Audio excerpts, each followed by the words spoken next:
The Falls Count Everywhere podcast would like to mention our friends at the following. We Talk Wrestling. For the one-stop you need for the most intriguing stories and headlines, and info on independent shows in multiple regions, We Talk Wrestling has you covered. Subscribe to Facebook's #1 interactive community for professional wrestling today.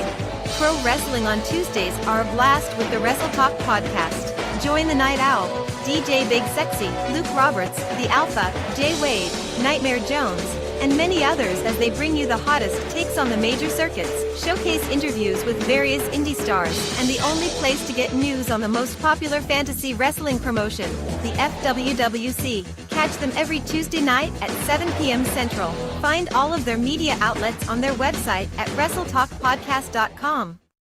Before each and every show, we like to remind our audience that freedom is never free, and all of us should be grateful to those who lay it all on the line. To all our first responders, military, and volunteers that help our nation every day, we love you and appreciate the sacrifices you make to protect all of us. Get ready for episode number 127 of the Falls Count Everywhere podcast, as our co-host panel reviews this year's Survivor Series War Games pay-per-view, and also reveal their top moments and matches in Survivor Series and War Games events. This podcast is scheduled for one episode, where falls count everywhere.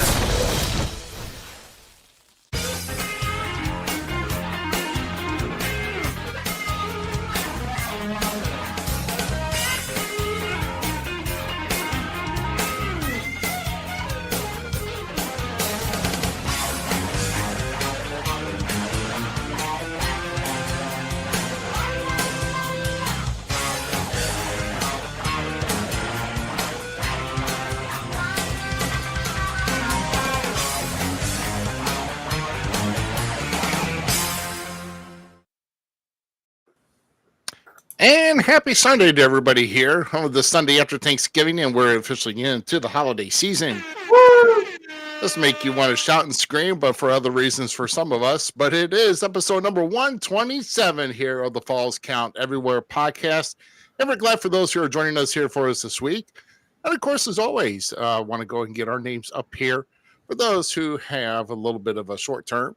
I am Rough Cut Rick Ruby here on the top right. To the top right, of course, the Jump City Mouse Zmiz with us and holding down whatever we got here of the ship here, of course, is GQ down there at the bottom. And we're going down here. And, I mean, we're not sinking by any means. We're just trying to find a way to fit onto the boat. So, you know, I mean, I'm a big guy myself. I'll never let go.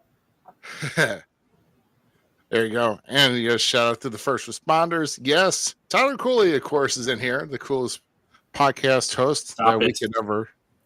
Hey, Ruby, that thing that Kayla had, are you having that in the memes or no?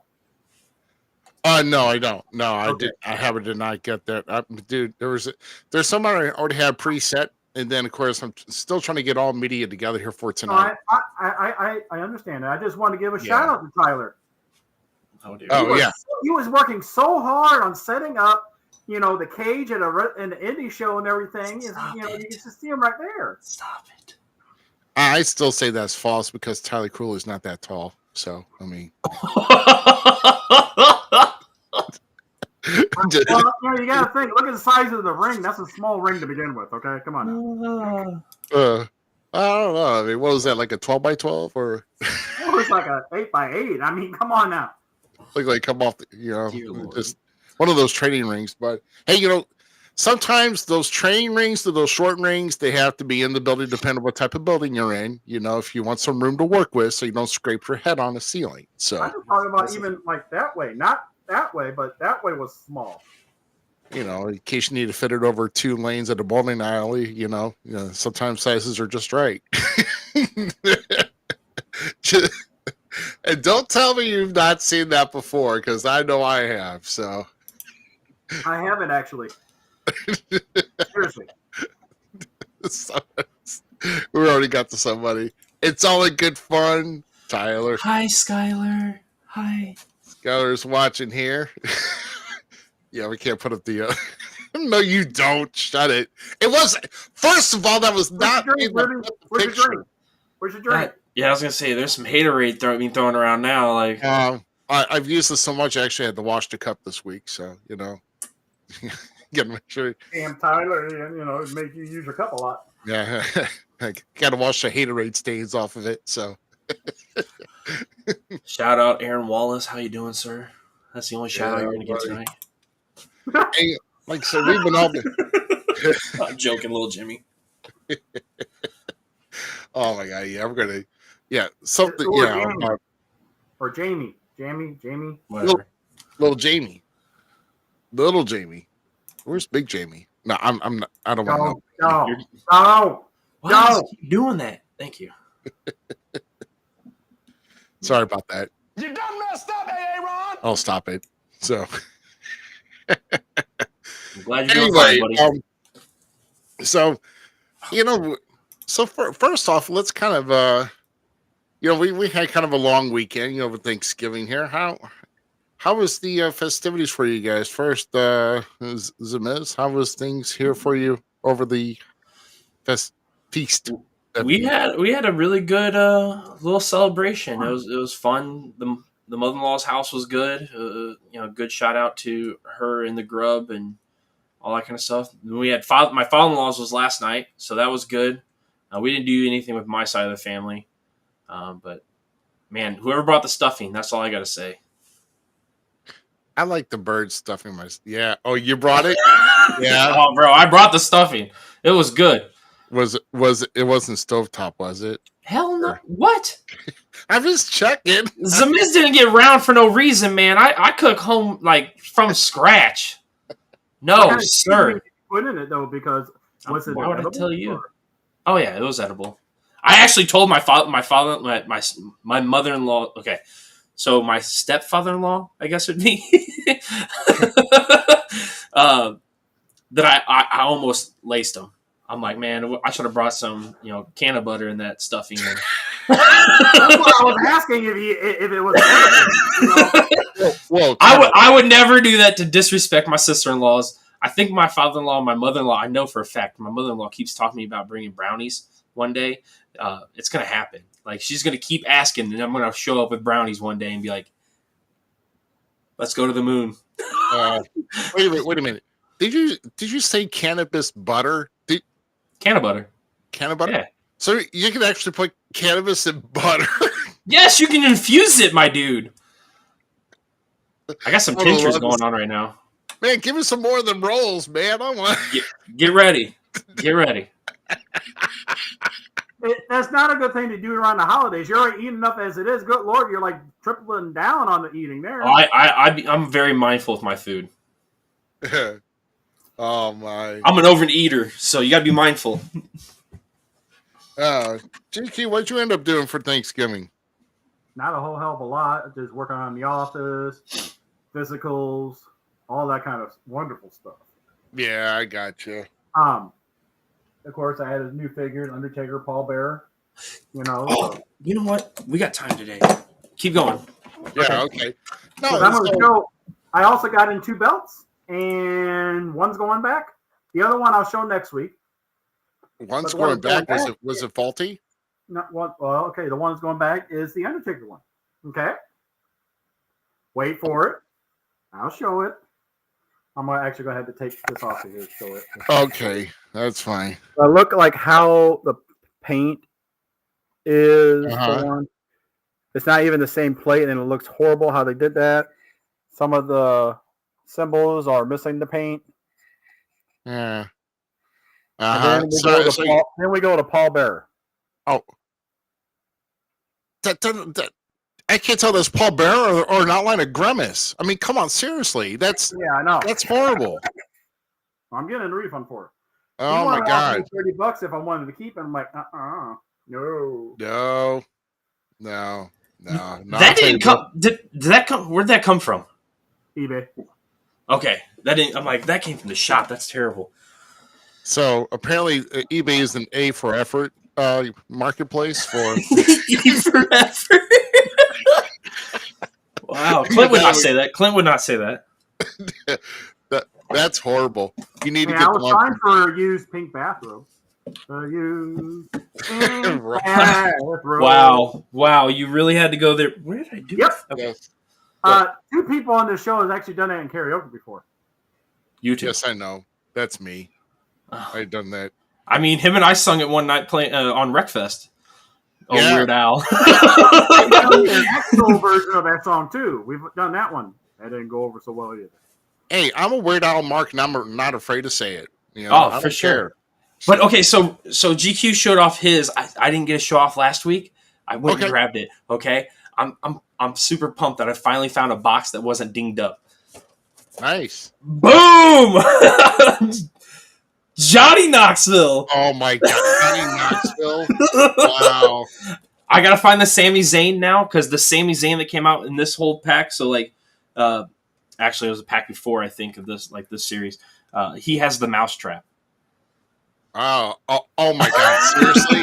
Yes. So they made the mousetrap in action form. But dude, his figure's awesome. Yeah. When that's the bragging thing for the show this week, you know how the rest of the show is going to go tonight, ladies and gentlemen. Man, I don't care what you have to say. Some of the celebrities that are in wrestling right now are freaking amazing, and like, there's no reason why they can't have a sick trying to action put figure. it? It's like you keep nope. Well, I was seeing if I could sit there, but it's not going to. So we're just going to sit it behind the NWO. There you go. Maybe. Set it back there for life. It's going to go upstairs. Oh, yeah. Yeah. Well, like I said, I didn't do too much for Thanksgiving. Actually, the wife was starting to come down ill, and apparently she's still kind of dealing with some other issues to where she couldn't really eat There's much. a lot of stuff going around now. Yeah. Boy, I'll tell you. But I mean, with every immediate family I had, it was literally our stay was like only like 3.5 hours, and I went back home. So I mean, it's we didn't have many that. Well, I'll take a break. We had like 7 or 8 there. So 22.5 pound bird. Let me show you, a lot of people went home with some bird. I'll tell you that. And none of it had a finger in the air. So no, I told you, none of it had a finger in the air.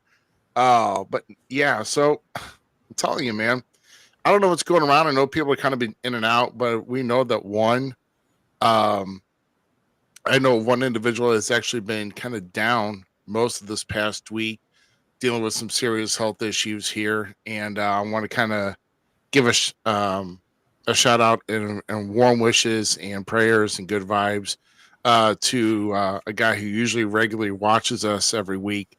And that is none other than SICW promoter Herb Simmons. So I just want to let you know, on behalf of the Falls Count Everywhere family, we are thinking of you and praying for you, sir. And definitely get well, my friend. And well wishes no matter what. And I always tell people, no matter what, it's always your health and your family before wrestling.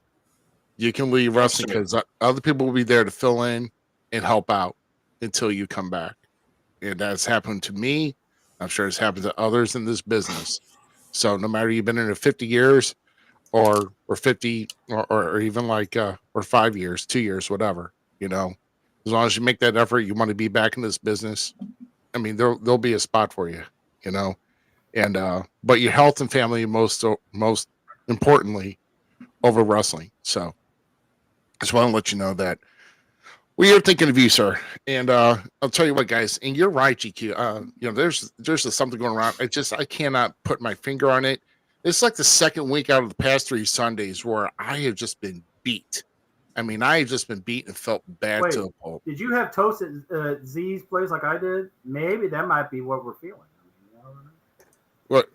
No, I didn't have nothing. Oh, the happy little trees. Trees.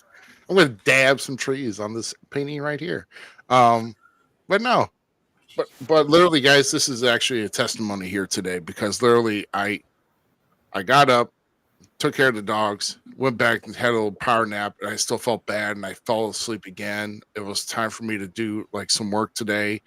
I even had to sleep further than that. I did not get going to about 3, close to 3:30 today. And I had a lot of stuff to do. And I still got stuff to do here for the show here tonight, but I've got a lot of it done. But I tell you what I had to do. I had to think about what would pick me up.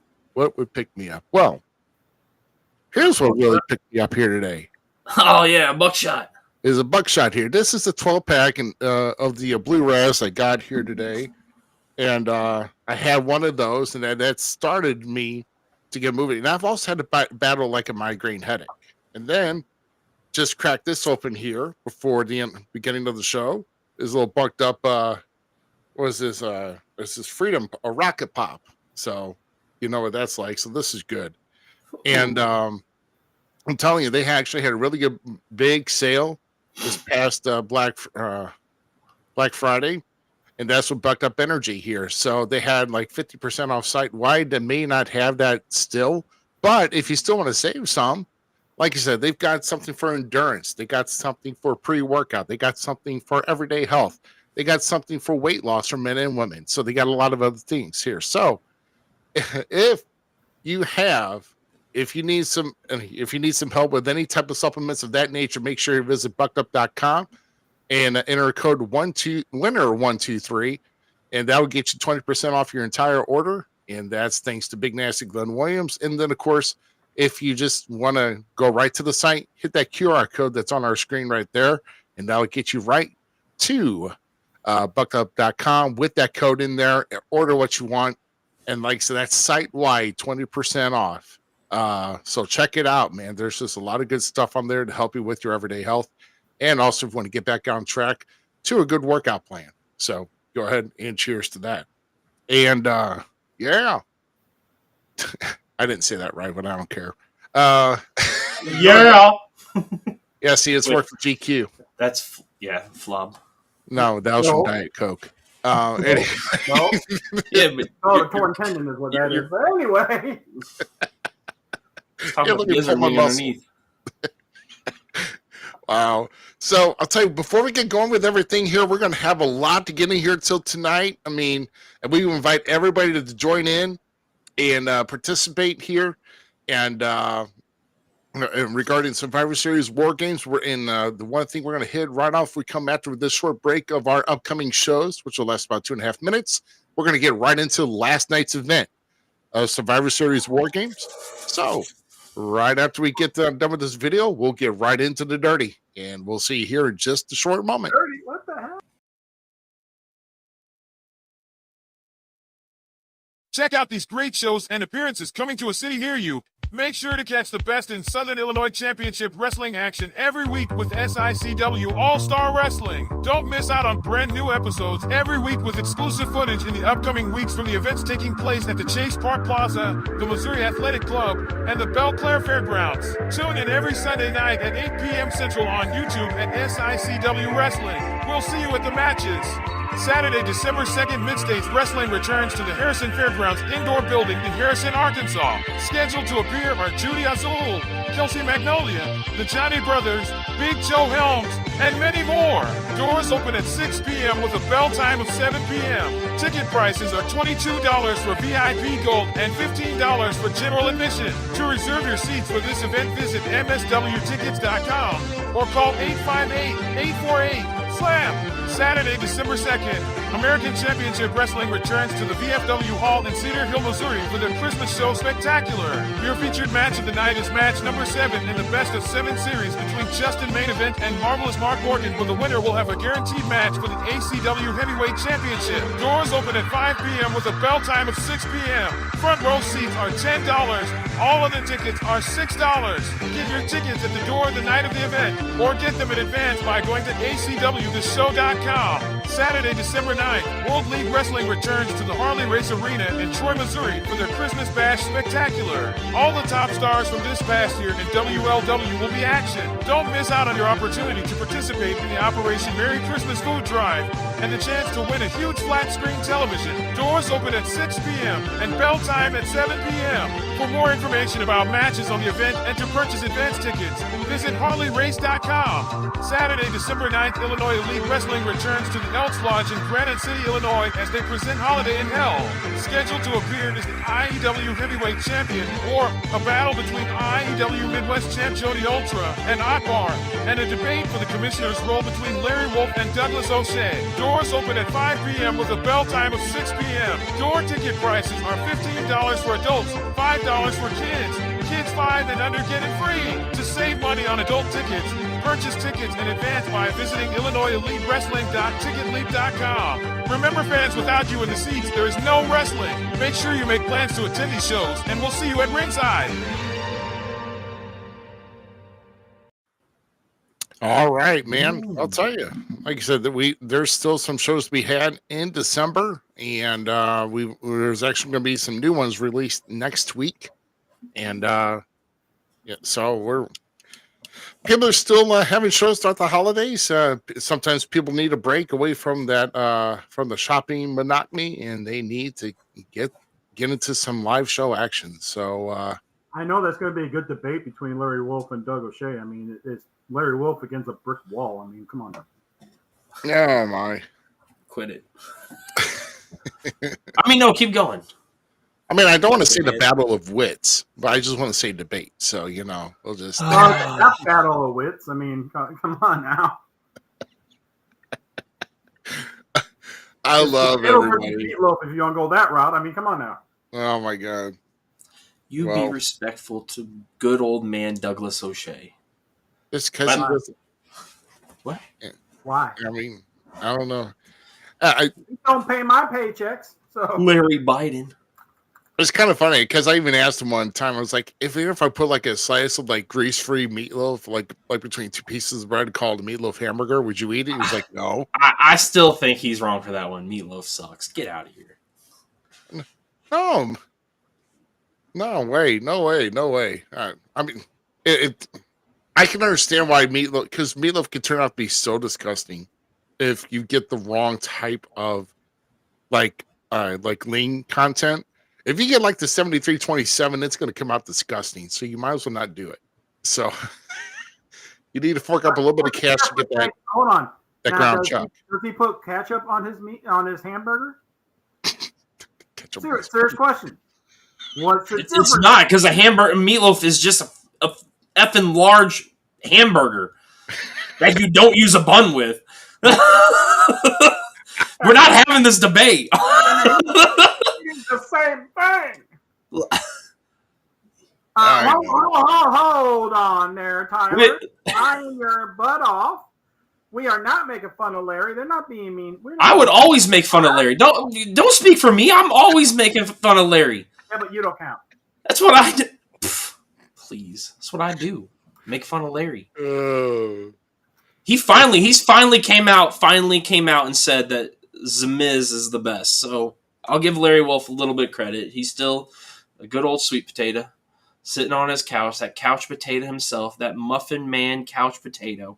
Oh my. Shoot. Love you, Larry. Oh, excuse me. Holy crap. So, yeah, guys. So, man, you guys are something else. I'm telling you that. We need to reword that for Larry. you guys, except Z. Dude, Larry's my homie. Yeah. So, guys, let me tell you. I mean, we're going to get into the meat of this thing, and trust me, guys, we know a lot happened last night. And like I said, Ryback retired. Oh yeah. Sorry. In fact, a Facebook friend of mine, and also one of my Facebook friends, of course, old school, 80s jobber, I guess you would call it, Rudy Boy Gonzalez. He actually posted that too, and I like kind of posting on his stuff because he'll usually react. I put the GIF of the radar says looking for someone who cares and all that. I love doing that. So yeah, no one cares, right? See, the thing is, that's the thing is, hey, remember that GIF we put out about the whole poll of 62% said he wanted to retire, so he went with the poll, didn't he? No. He's still asking what company, but he said something about, he's like, I'm not retired yet because he didn't come back to AEW. Bro, you said he shows up tonight, which, man, we all stop it. Now he says something about he has 6 months. He has 6 months. Yeah, six months. 6 months of him being in WWE for this next run. I'm not saying it yet, or can I say his name? Are we allowed to say his name yet? No. Or do you want to No, bring that up later? Not yet. Okay. Just like I'm taking Building up. I'm taking the Zmiz flow of things. Say, hey, we'll wait. We're going to get to there, right? Okay. Advice, my friend. We will get there. So, and a lot of people want to get there. I understand because I didn't see it coming. And trust me, I wasn't there when it happened. So, what are you showing? What did you show? What did you show? It's just like bright. Holy crap! No I've never seen that spoilers. before. I'm glad it didn't just mess me up. I'm like, whoa. Like, I know I've been smoking, but goddamn. Yeah. So we're going to get to that right now. And if anybody is in this room that works for Dave Meltzer, shut your mouth. We're going to go right now. Okay. So I even got to read what he had to say. I love reading Dave's stuff. He's an idiot. Why? He's an idiot. Why do you enjoy reading his stuff? Like, I even still watch Vince Russo, even though he's a moron. Wow. Like, I still watch Jim Cornette, and I can't stand him 9 times out of 10. But he has good information. Like, just because I don't like you doesn't mean I'm doesn't want to learn from you. Like, come on. Right. So let's get into this first. I know we're not showing everything in start the first one, but we're going to go in some sort of order here with our men's match first. Okay. And so this was the end of the night, and this is the first to talk about because we don't want people to wait on this. So, but if we can see here, the Team Cody's been introduced out last. Of course, Judgment Day is already there. This is a whole play throughout the entire night because Randy was supposed to be there. You see, Randy was not there. They've done so many vignettes before here about Randy not being in the building. They announced it during the kickoff and everything else. So he was not there. So Judgment Day, of course, had the advantage. To pick him up. Yeah. Hey, so who forgot to pick him up at the O'Hare? You know, it's the largest airport. He probably got held up in customs. You know. Here. He should have never took Riddle's bag with them because he gets held up in customs in O'Hare. I knew where the joke was already going. Got it. Got him. Oh. So as we can see, we're going to fast forward into them, but just, man, I'll tell you, so many spots here in this match. I mean, there could have been a lot more because women took out a lot of the spots in the beginning, which we'll get to later. But fast forward here as most of everybody's in here except for Dominic Mysterio at this point. Dominic was the last one in this cage. And, of course, we still see Cody and Seth going back and forth, you know, wondering where Randy's at. So, as you can see, most of the Judgment Day is down in the background at this point in the match, and they're working on the Judgment Day. Here's another one I wanted to add on. So, finally, Dom gets in, and, of course, the crowd in the background is saying, Dom, you suck, Dom, you suck. As he's in the cage, he gets in there. It's still, Dom, you suck. And then, this is probably one of my favorite photos right here. When the rest of the Judgment Day is down, Dom gets put right in the middle of the pack of dogs. Michael Cole with the greatest line of the night that Dom's only seen. Dom's been in that cage longer than he's ever been in any cage. Oh, right. Another good line of the night. GQ pointed this out. Hold on. Let me set that one up for a second. Yeah. Every time somebody got into the ring, Cody got in the ring, everybody's singing his song the whole time until the next person of his team came in, which was like Seth. They sung all his stuff. You get Sammy in there, and you got it, ole, ole, ole, ole, and Michael Cole out of Weirdum, because I don't know how the hell he would have done this. Michael Cole's good. You just didn't want to recognize it. Let me finish. But Michael Cole pulled this out of his backside and said, El Jericho's in the building somewhere. It's like, what the hell did you just say? Dude, What if that's just the little sprinkle that we need for him to hopefully bring back that character? God, I'd love to see that character one more time. That'd be really good. And that could come down the pike. You just never know. Oh, but after the beatdown, Judgment Day's got the advantage here. This was at the time where Randy was supposed to come out. He did not come out. So Mommy comes out with the Money in the Bank, Senior Money in the Bank briefcase. And it looked like she had Jessica Carr with her to go in there to finish out to try to cash in on the World Heavyweight Championship on Seth Rollins because he just got put through a table. But that's like this was 10 seconds right before I was going to say this happened. And this is when Randy's music hit. And so you've seen Swerve 1, which was all night. Randy's not there. Swerve 2, she came out. Swerve 3, he came out finally. There you go. He came out and to a huge pop and ovation. And I'll tell you, it was really good to see him back in action about a year and a half. And man, you know what, guys? It just amazes me how some of these guys like Carlito and there's countless others, and then Randy comes back. He's freaking cut, bro. They come back in more phenomenal shape than they ever been in their entire 20-plus career. I was like, what the hell? It's insane how this happens. But as far as with Randy coming back, they finally dominate to get to a point.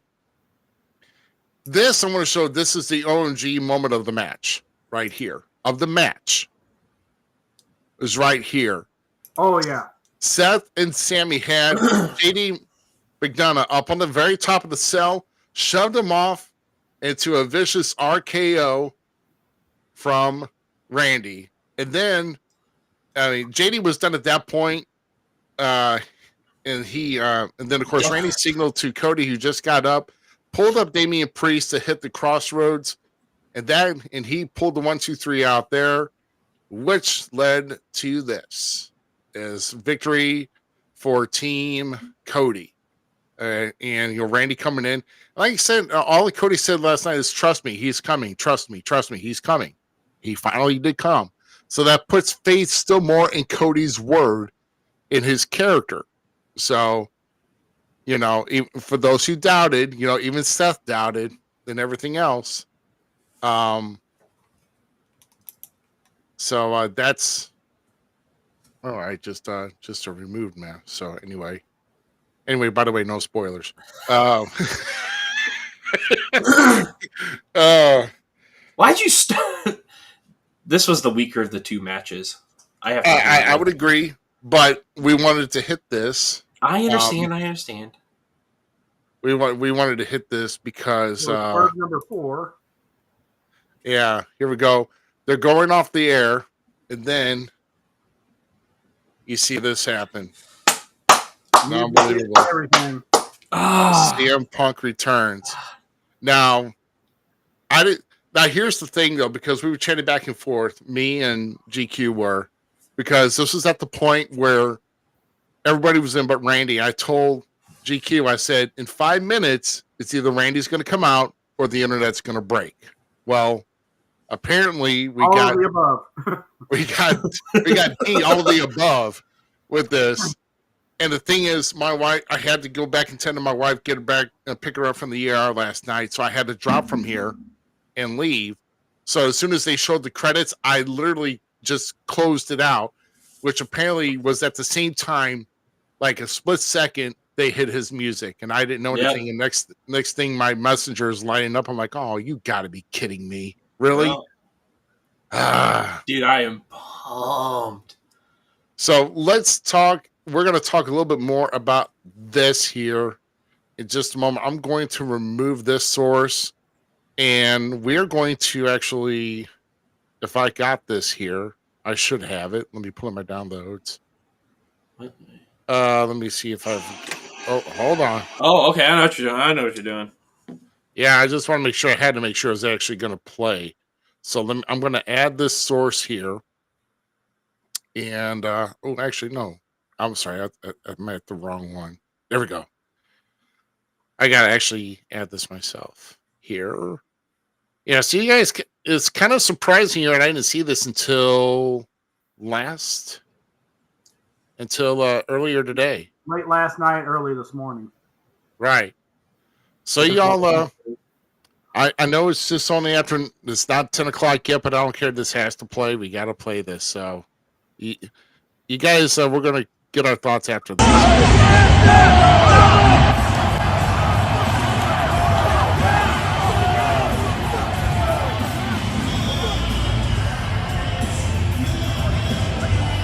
I think we may have to play it again. Hold on. Can I bring this back? Yeah, let's bring this back. Okay. Let's bring this back. Let me show this one more time.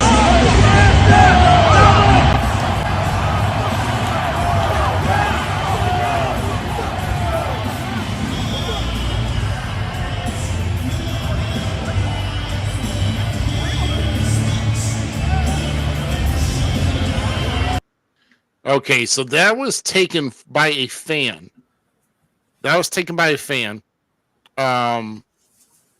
Who took this video. This is credit to SE Scoops for uploading this video, by the way. So anyway, apparently there's a return of a controversy, and this is not a work. So I don't know. I just want to kind of trying to get thoughts here. Why would Seth do this? Well, it's been very well documented, and Seth has not shied away from it ever when CM Punk's name comes up, where he literally puts the man down. Like, he's not a Punk fan. So, I mean, there's a lot of people like, oh, it's a work. If they kept it as secret as they said they did, and if I know I'm a big fan of the press conferences. If it was a work, they would have kept showing that. Yeah, Triple H talked about how like only one other person really knew that Punk was even there. So like supposedly nobody knew whatsoever, according to what Triple H said. Now I'm just going off of what the man said last night at the press conference. That's it. I don't know any different. I got no, And I got to interject real quick on this. So it's between Triple H, Nick Khan, and possibly one others. But TKO was not involved in that decision. No, the whole merger corporation. And not everybody in the locker room needs to know what decision is made in the company, because otherwise you're contracted to do your job when it comes to WWE. And if you don't like it, there's always a door on your way out, but you're not going to make a damn dime if you decide to step out. So think of it this way.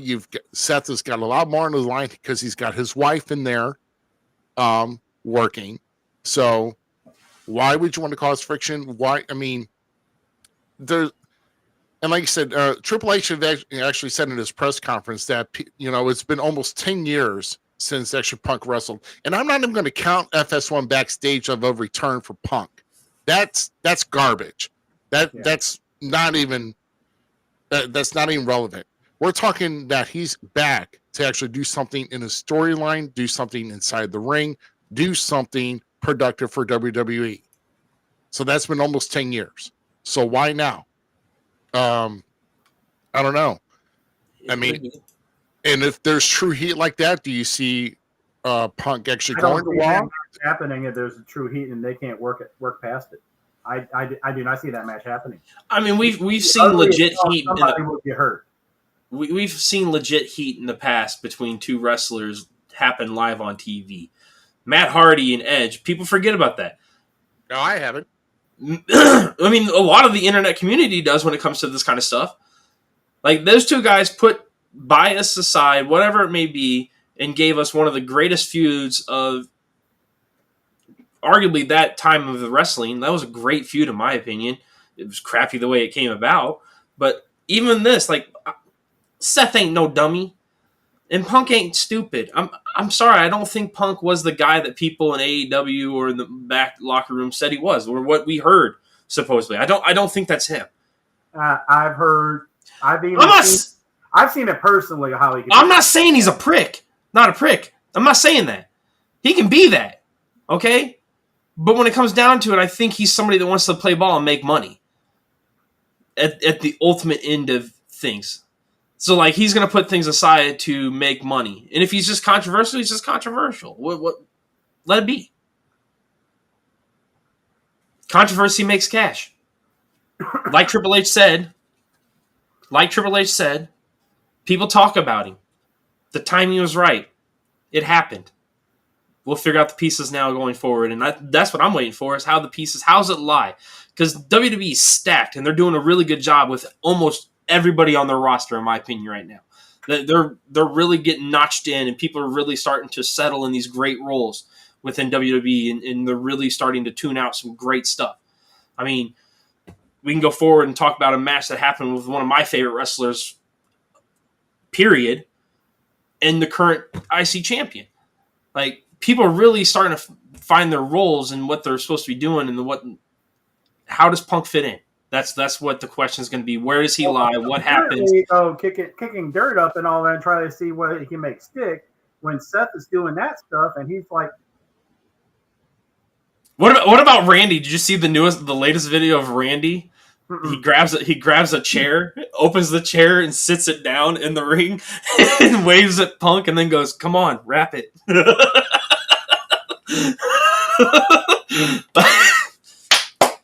And by the way, we're passing up one of the greatest returns of all. Can we go there? The greatest return of all from last night. Let's see.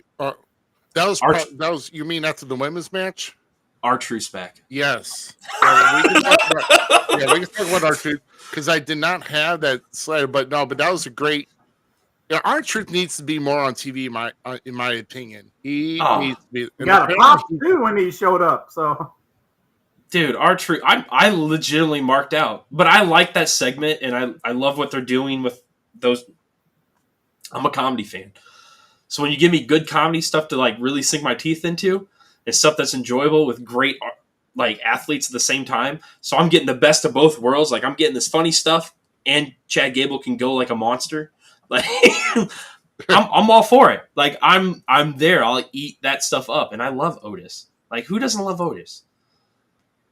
No, I really love the entire Alpha Academy right now. I think there's just great stuff. I mean, with Okio, with Tozawa. Getting nasty. And that let's just say this has been really good. Maxine's what Lana wished she was in WWE. Maxine has done at least 3 times better what Lana ever did. Well, I love Lana. Like, I have a place for Lana, but like, I feel like Maxine was what Lana was supposed to be. Like, at that time, like, yeah, Maxine's so amazing. She's not very good in the ring, but I just love her as a character. She can get better. Right. Wow. Well, yeah, I'll tell you. So, I don't know. It's going to be interesting what they come up with Punk, as far as, whether they have him going from here. But Monday night. Yeah, I'm fun. I'm looking forward to it. Whatever they got. So that it's going to be good stuff. Somebody to give me some information to get onto the Dish network for that. I was going to say, I don't have Dish Network, so. Or whatever the hell. 18. Neither do I. Yeah, I don't know. Thank you, Tim. No, you can't sponge off the internet. Sorry. No, no. I'm just. I don't know. For me. Yeah, well, you can tell me later, man. Because I have no clue. So, how about we do this? Let's go right to this with Gunther versus The Miz. That match was so wonderful. That match had a lot of good false finishes by Miz. With the buckle removed, and Gunther taking the blunt and then rolled up, almost got the 2 there. Skull crushing finale was hit by The Miz after the ref had his back turned after a couple low blows, and then couldn't get. But I'll tell you, Gunther's just too much. I want you to see this, Miz, and realize that no one is going to beat Gunther here in the immediate future. Not even an 8-time Intercontinental Champion. Okay. Yeah, but I want to see Miz win so much more. That's the great thing about what the IC title. Okay, so this is going to be my personal opinion 100%.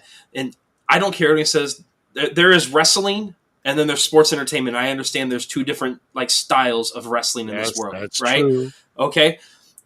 But here was why I'm telling you, everybody in WWE, I feel like, is starting to really understand these kind of things and how to merge them all together. I feel like WWE is like the perfect pot of just this beautiful storm that we were watching. I'm not taking away from anything that anybody's doing outside of the WWE. I think AEW is doing a lot of good things. Impact, TNA is still doing phenomenal stuff that people aren't just getting down with yet. But what WWE has right here is like you have Miz, who's arguably, I would say, top tier sports entertainer. Like top tier sports entertainer. Yes. When he puts but then you have Gunther, who's like this generation's like top wrestler. The dude just puts matches together that you're like, you could drop Gunther in any generation of professional wrestling. And that man's going to make magic with somebody in that generation. I totally agree with that statement with Gunther. These two showed how to perform both their styles and uniquely intertwine them. It was match of the night for me, for sure. Like, this was match of the night for me, 100%. Yeah. Well, what did GQ think about this match here? I took a nap. Seriously. What? Come on, man. I'm not that keen on Gunther. I mean, I'm not saying he's bad. I'm just saying I didn't. The one time when you thought your Miz was going to get it, and it's like, no, they're not going to do it. And he didn't get it, and Gunther won and everything. I can see the build and everything. I'm just not 100% sold on him. Well, who Gunther or Miz? Gunther. How are you? Oh, man. And I agree with GQ. It's Gunther, but we got to see what fight Miz has. And Miz did give a couple very close pins. But like I said, like I was trying to say earlier, is what Gunther's doing with the IC titles. Almost everybody he's fought for that title, and I'm not going to say everybody because it's really been the last 4 to 5 guys, now 6 with the Miz. I want to see one of those 4 to 6 guys come back and win it now. Like Chad Gable, I'm still sold on Chad taking it from him. I'm down with the Miz. Like there's these certain guys that he's like, I would like to see maybe a rerun. I mean, Shinsuke Nakamura versus Gunther would be baller, but I think he's on the same level as the last time we saw a major push kind of like this, which was Tatanka. What? Who? Think of the push that Tatanka had for the longest time, the no loss streak, holding the IC belt, which he did.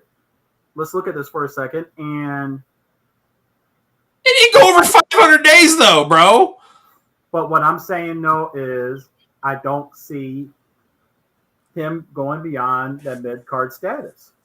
Man, give me whatever you're smoking because you're freaking. Are you talking Gunther not going above mid-card status? Yeah, that's what he's saying. He's saying Gunther's not going. Mind? Yeah. No. I want Gunther to smack your white so hard that it leaves just a. Dude, Gunther is so many. Hello. I mean, I know I'm saying NXT UK champion, for the longest time, and I understand it's NXT. I get it. But this guy has worked his butt off. He went from the Walter era to the Gunther era, and the Gunther era is about 4 times greater than what any Walter era could have ever done. 100. This guy is on another level than what he's had before, and he continues to get better. And maybe the other guys in Imperium, mid-card. Gunther, totally on the main stage. He belongs Kaiser. As long Kaiser's as that with baller. Damian Priest, because eventually he's going to be cashing that in. We just don't know when. And I'm hoping to see Seth lose. I hate to see this, but I think Seth needs to lose that title before WrestleMania.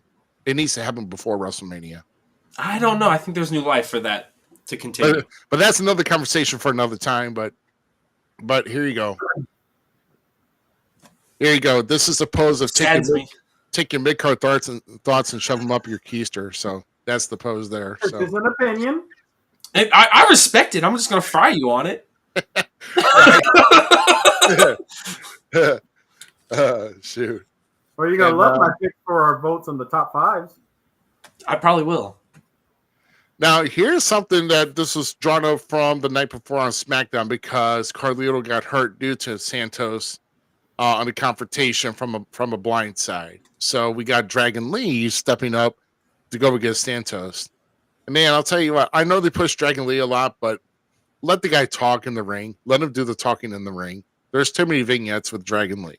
So just let the guy work. He can At work least- too. So this was my least favorite match, by the way, of the night. yeah. These two can go so much more, and like we didn't even get a taste of what they could do. I know here, but Santos has got this infatuation of trying to hurt people's legs and everything else. Dragon Lee got out of that. Dragon Lee hit, God, I forgot which movie hit here, but I think he powerbombed Santos here. He got a near fall out of that, but south of the border, Destroyer and then the Death Valley Driver here gave Santos the win here. So Santos over on that one. Oh my! You got to think though that the reason why they didn't let them go all out like they could, because it would make every other match afterwards look, bad. Oh, bro, it would. Like It would have. they could tear. These two have the ability to like really cut up that mat. Ruby, how many times have we been, we watching a match, me managing somebody, you getting ready to go out, and you see the match is like, I wish I didn't have to follow that one. That's why you couldn't. I mean, but they're also not going to be past their level either, I would think. They're not going to give them a chance. They've never given any luchadors except for Eddie and Ray a chance. I think these two are two of them that could. You could tell see me it. any that they besides those two that they gave a chance to. I mean, it doesn't. Well, didn't Blue Demon have like a decent, like small stint run in? Not in WWE. That was WCW, wasn't it? See, Was that it WCW did. Yeah, They gave a never lot mind. of luchadors some good pushes there. And see, I'm a WCW kid, so yeah. these are just two of my favorites, and like I was hoping to see, not letting them go like full throttle, but definitely putting a little bit more of a flair to what these two could perform. If it gets to the point with some kind of match, the only way they'll let them do it is at WrestleMania. I'd be okay with that, I guess. But if you want to make Survivor Series mean a lot more, it's one of the big six, man. Well, the big four, actually. Yeah. I think Survivor Series did everything it needed to, though. That's the thing. And see, I thought this was a very lackluster Survivor Series. Like, I enjoyed it. Wasn't mad that I watched it, but this match was really good. Yeah, so let's kind of talk about our Rhea Ripley and Zoe Stark here. Hold on, I got it. There you go. Rhea versus Zoe Stark. This is something that I really want for that one. $40. Agreed. Anyway, agreed. Yeah. Want. Well, yeah, I agree in a certain extent here. So with Rhea and Zoe here, dude, can I just say, Mommy. I got no words, and that's not a negative either. I'm speechless. She looks like she's such a star, bro. Coming out here like a badass and just, man, I'm telling you, probably the most dominant women's wrestler in God knows how long, dude. And she just dominance, just, the aura of dominance, I would say, this is what she throws out there. And like I that's said, where you can look tough and buff and still be hot. Sorry, Jordan Grace. and she's got a better voice too, but I love Rhea, man. The woman, yeah. the woman's just spectacular. Look, Zoe Stark.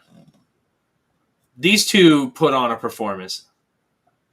I mean, yeah, they're talking a lot of trash in the beginning, and of course they hit straight. I mean, they go right to hitting each other right after they ring the bell. But man, just a good showdown. Tyler pointed something What? out I missed. What's Joey Stark? What? It's supposed to be Zoe, not Joey. I'm like, wait a minute! I said Zoe this whole time. Yeah, Joey. Wait for it. Wait for it. Yeah, I know. I'm gonna make the change. And a poof. It's been Take a that long long, day. just highlight the J, make it a Z, and there you go. There you go.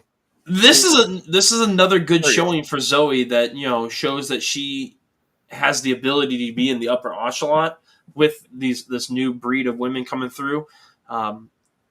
She got to get more confident on the mic. That's my only critic of her. I think she failed with that push from Trish Stratus. I really do. Well, that wasn't a push. Well, I mean, trying to get her up to a higher level. I think that was that was a waste of damn time, period. It Yeah. didn't help Zoe at all. It didn't even help Becky. It didn't help anybody in that scenario. It was a terrible thing. It was forced. So Zoe got off, got some good offense in the beginning. This is one of her few moves she got off right off the beginning from a drop kick after high crossing Rhea on the outside, getting her back in. She just had a lot of good offensive maneuvers, and she almost hit the Z360 at the end, but Rhea blocked it. And Riptide. There's the Riptide, and there's your end result right there. Rhea coming down on top. Mommy coming down on top again. So, because Mommy's always on top. Like I said, I knew this was a match that was not going to change the result of a championship, but always a good fight. You always want to see what fight that they have. So, it was an enjoyable. Like, I would love to see a rematch, but nobody's taken Rhea yet. Nobody. I can't really think of anybody. The only close I can think of right now is Raquel Rodriguez. That's the only. That's the only one I'd be okay with 100%. If somebody they gave it to Nia Jax. Oh my God. I'm not quitting watching wrestling. Name, for God's sakes, no, not never Nia again. How's that? Never. I like that. Hashtag never Nia again. Don't even give her the 24/7 title. They've brought that crap back up. So, just saying. All right. How about this? The women's War Games match. Killer match. Man. So, I would have to agree. I mean, even though I was investing into the men's, the women really tore it up. They really kick it off. And, oh my goodness. Let's see. It was Team Bianca that had the advantage, I believe. Yep. Yes. Yep. Yeah. But here's the OMG moment of the match here. No, see, I thought it was fun. No, I won't take that away. Kairi Sane's elbow. Nobody's ever done that. I've seen people get hit while they're in the can, but not that. How inventive was this? An Io Sky just putting the trash can over her and then just jumping off and just picking everybody up like a freaking 5-10 split, man. Just everybody went down. And then Asuka came in after that. Boy, I'll tell you. The fans of Chicago, though, they were pretty they're very boisterous as far as what they wanted to bring weapons-wise into the ring, and basically Asuka got the pop of the match when she finally brought in a table, of all things. So, I mean, I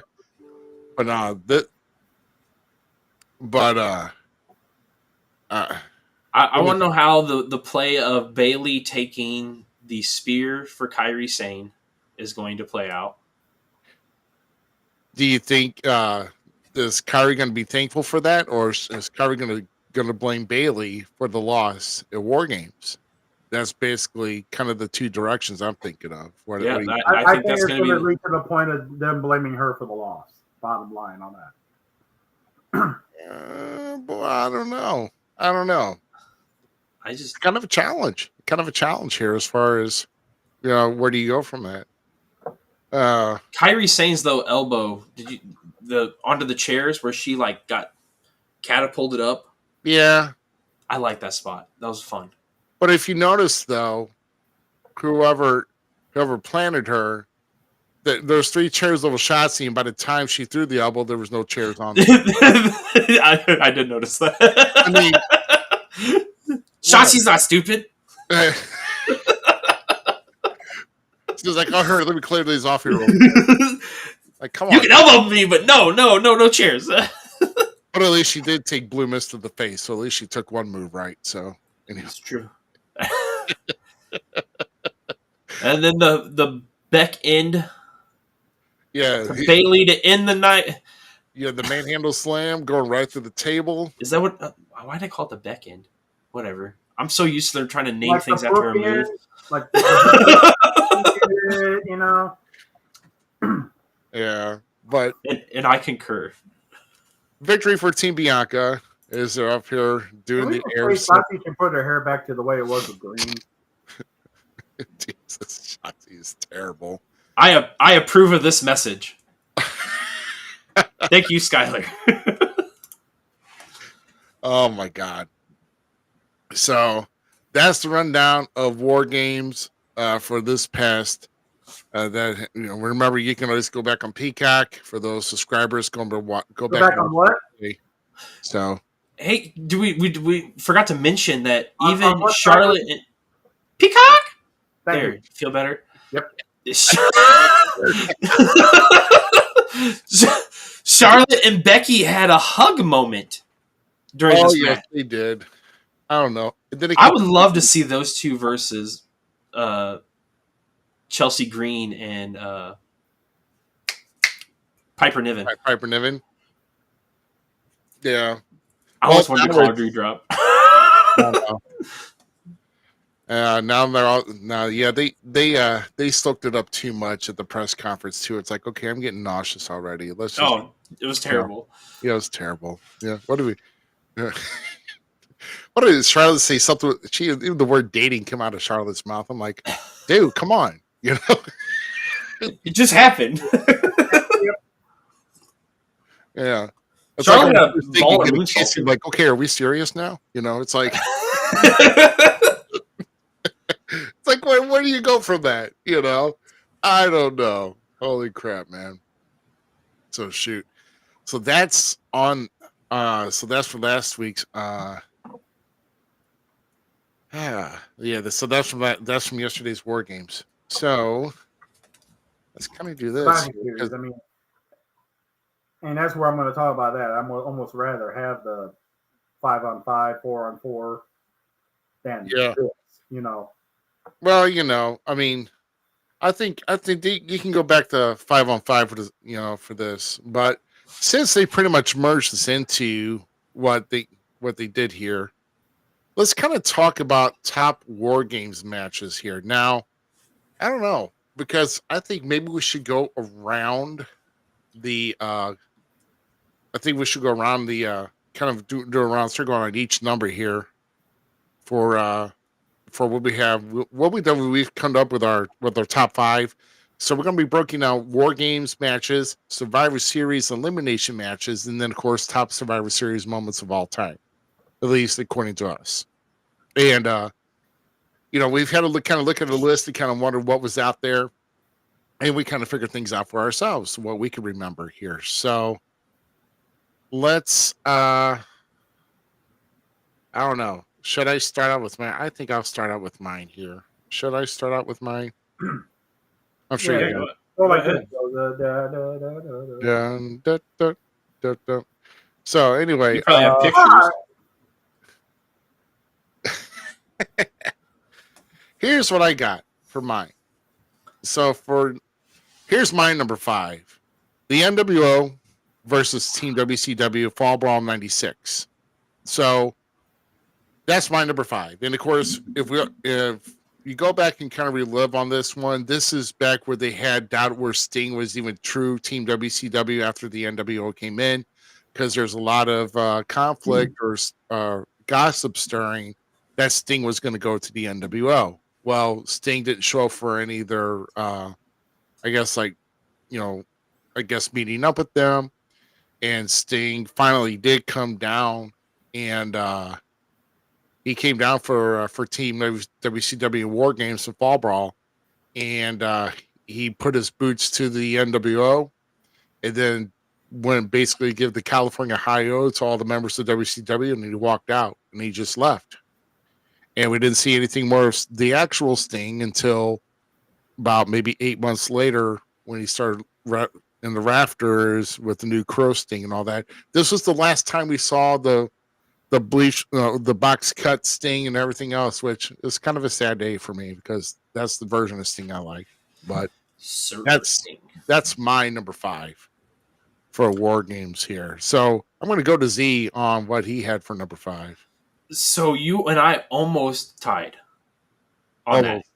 So that's actually would be in my 6th one. I guess that's my honorable mention. Honorable mention. One. So mine is actually Undisputed Era versus Tommaso Ciampa, Keith Lee, Divakovic, and Kevin Owens in 2019. 2019? Yep. And NXT War Games. NXT War Games, okay. Okay, yeah, that was close to mine. I thought about mine, but that probably would have been my honorable mention there. Honestly, on that. Yeah, I feel like we switched, man. Because we switched on that one. I'm going to be NXT heavy. I do have a WCW one on here, so I do have one from. Well, actually, it was NWA. Yeah, pretty sure it's still, but this match was just awesome because it was just like it was right before COVID, all that kind of stuff happened, and the match just was killer. It was the last time we got to hear crowd, and one of the last times for their shows. So like it has a small place in my heart for what happened afterwards, and that match was just killer. And what did you have for number 5 on War Games there? You see, y'all are going to make me look bad because y'all picked like top matches. I did a memorable one because people still talk about the setup for this this one to this day. 1993 Fall Brawl. So kind of touch back on what happened on 93 Fall Brawl. Sid Vicious, Vader, and Harlem Heat taking on Sting, Davey Boy Smith, Dustin Rhodes, and the Shockmaster. It was the debut of the Shockmaster that set it. I'm sorry, it's still a memorable time with it. You're right. I'm with you. Like, see, you can't knock Uncle Fred though because you still like him. So he's back there somewhere. I was gonna say he's right here. He's under the beam. You know how hard it was to keep that one just because with the Stormtrooper helmet, I can't stand that crap. So.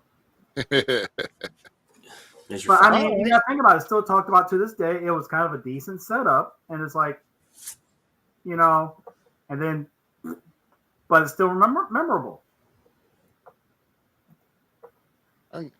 I get you. Well, I mean, it is memorable in regards to that because no one forgets the entrance of the Shock. And then what about that flair for the gold thing here? That whole thing Ric Flair had, and that was that was good. That he could have been a good interviewer at some point, Yeah. Well, let's go and move on to our number 4 here. So number 4 for me is the Sting Squadron versus the Dangerous Alliance for Wrestle War 92, with Sting, Barry Windham, Dustin Rhodes, Ricky Steamboat, and Nikita Koloff taking on Stunning Steve Austin, Ravishing Rick Rude, the Enforcer Arn Anderson, Bobby Eaton, and Larry Zbyszko. To me, those are names throughout time. Those are names that could definitely take a beating and dish it out inside of a steel cage. These names right here still in 92, they were still going strong. And this was even before Ron Simmons won the world title. So I don't think Vader was not Vader was not in this because I think he still had the title at that time. But think about the 10-person battle on this one. I mean, holy cow. I mean, I actually had to look to see who won on that one. I'm pretty sure that Sting Squadron did win on this one. But no, I think with the star power in this one, this was kind of a push still. This is still kind of WCW, kind of still after the whole loss of Ric Flair and all that. I mean, this has been, and I realized it was almost a year, but you still had to throw some star power in there in a good match. And I think this one was a really good, solid one to keep WCW back in the talk of things in the major wrestling community here. So that's my number 4 on that one. So Z, where you got on that one? I'm sticking with 2019 because my second one was your 4. So number 4 will be 2019, Rhea Ripley, Candice LeRae, Dakota Kai, and Tegan Knox versus Shayna Baszler, Bianca Belair, Io Sky, and Kaylee Ray. That was a War Games match in NXT? Kaylee Ray, yeah. It was an awesome one, dude. Like, go watch that one. That one was killer. 2019. That whole card. Like, we talk about, we're picking just matches from, right, the traditional matches. Yeah. But that whole card for NXT was stacked for that night. Yeah. Such a great card. I agree. What did you have for number 4 here, GQ? So mine is actually the only one on my list from this millennium. 2022 Survivor Series, The Bloodline versus Brawling Brutes and Drew and Kevin Owens. Because so this set up more with the whole how they were elevating Sammy more and more and more. I think this was the middle crowning point to get that kick up to that last when he finally turned on Roman. I'm with it. I'm with it 100%. I like the fact that Sammy told Jay that they fought last year in the War Games, and now we're going to fight again in War Games. Like, dude, that was a good callback. Like, I know it's just a year away, but still, like, it was a nice little homage to, like, their storyline and how I didn't even think about adding that one. That was a good one. That was a really good one. Good call, GQ. Yeah, like I say, it had a good point in the business with elevating Sammy in WWE because he was still at here. And it gave that kick up for that turn, which pushed him up a little bit more. They didn't give him the title or anything like that, but they still gave him a good run for a short while, Yeah. Yeah, I agree. So I guess that brings us here to number 3 here, and it's my turn. So number 3 here, we're going back to NXT TakeOver War Games 2018. Yes, that's my number 3 with the Undisputed Era of Adam Cole, Kyle O'Reilly, Bobby Fish, and Roderick Strong versus the War Raiders, Ricochet, and Pete Dunne. Those guys tore it up. I mean, that was probably one of the better War Games, NXT War Games matches, at least I thought. I mean, I think Frank Thurman booked them almost all of them on one show at one time. Right. Yeah, but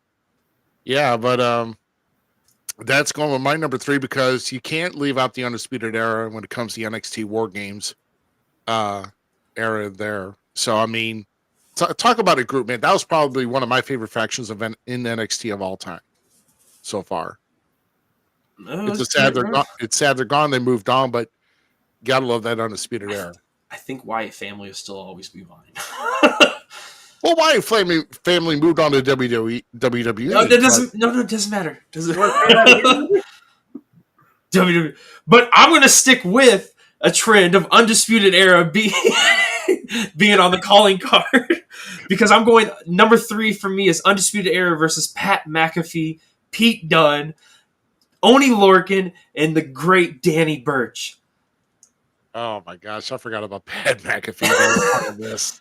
Dude, I put this in there mainly one Undisputed Era, and to me, like, you know how like the Four Horsemen are kind of synonymous with the whole war game stuff too.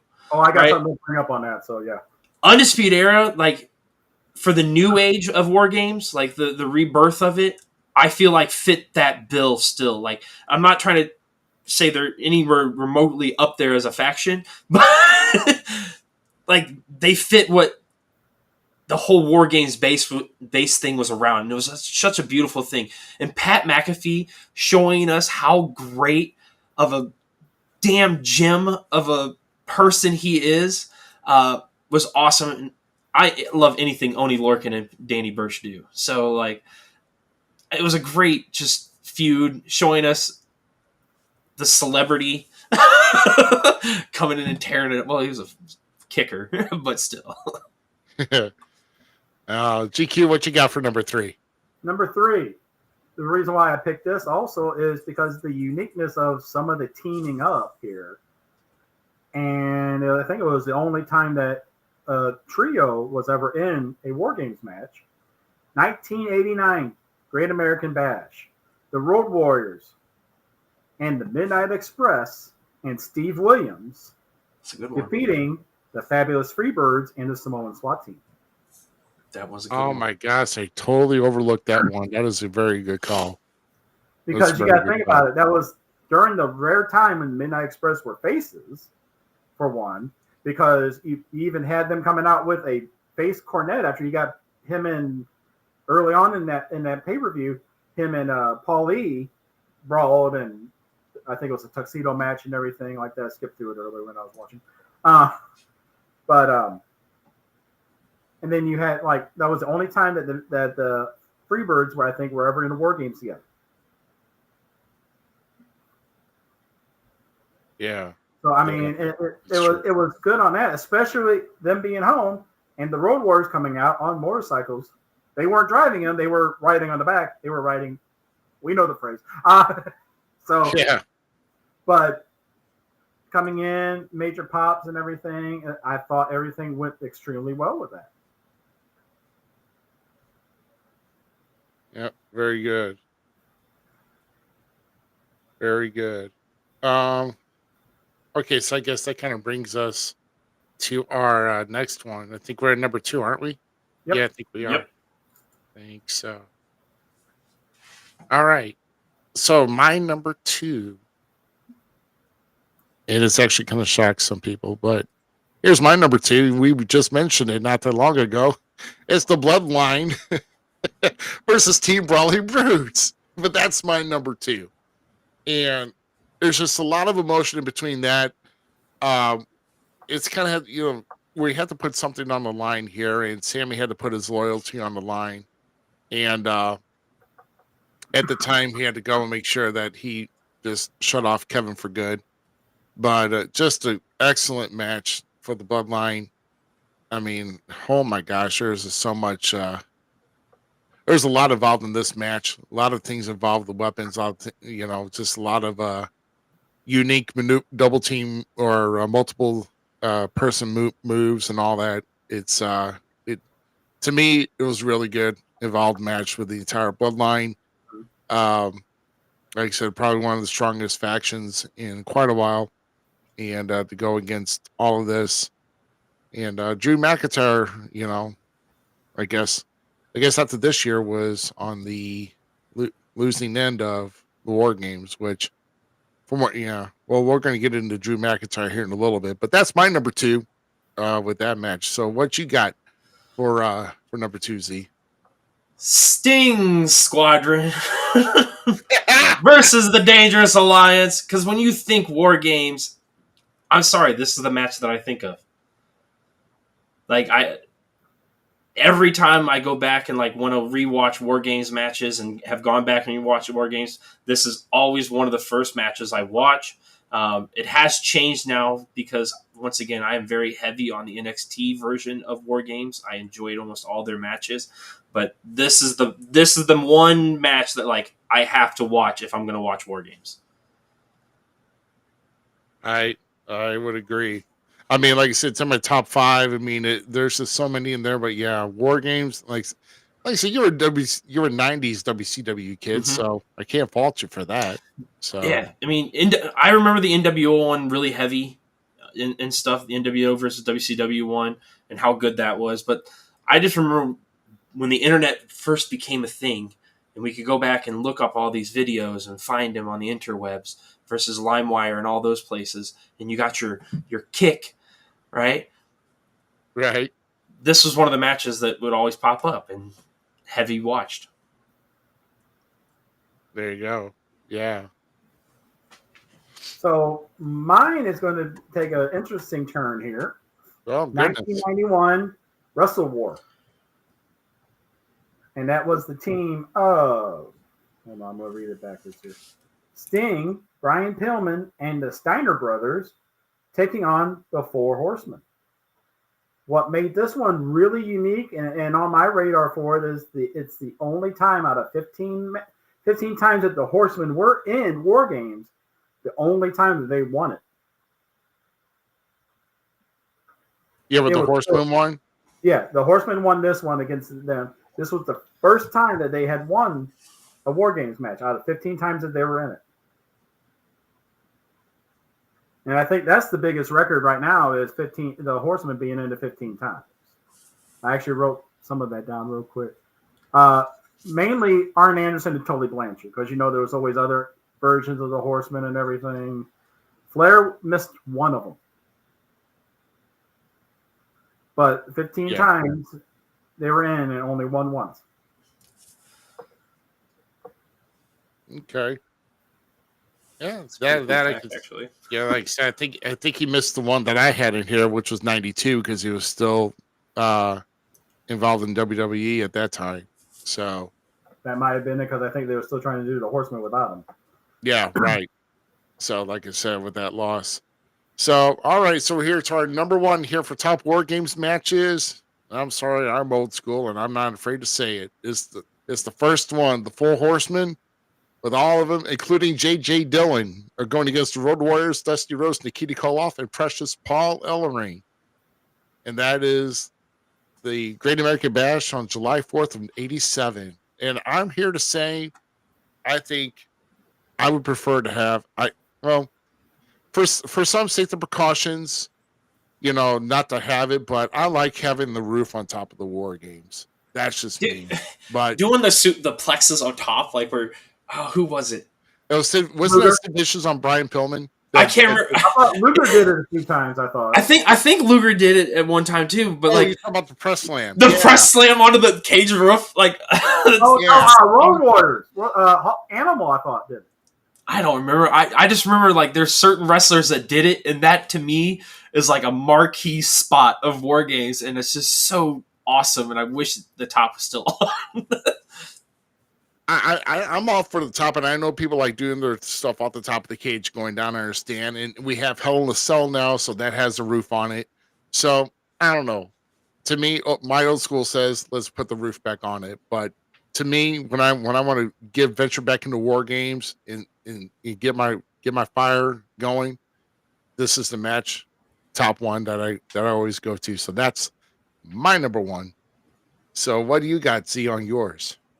I'm going to stay with NXT for Undisputed Era versus Sanity versus Roderick Strong and the Authors of Pain.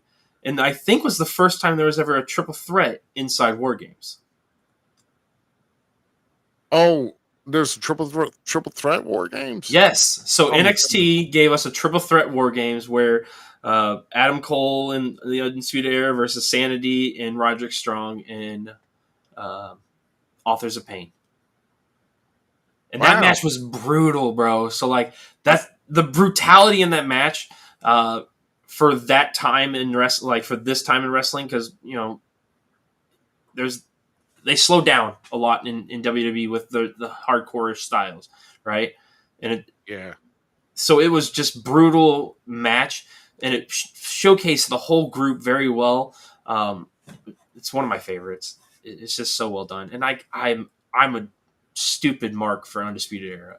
It's where I started to understand Adam Cole as a person, like as a character. And the character.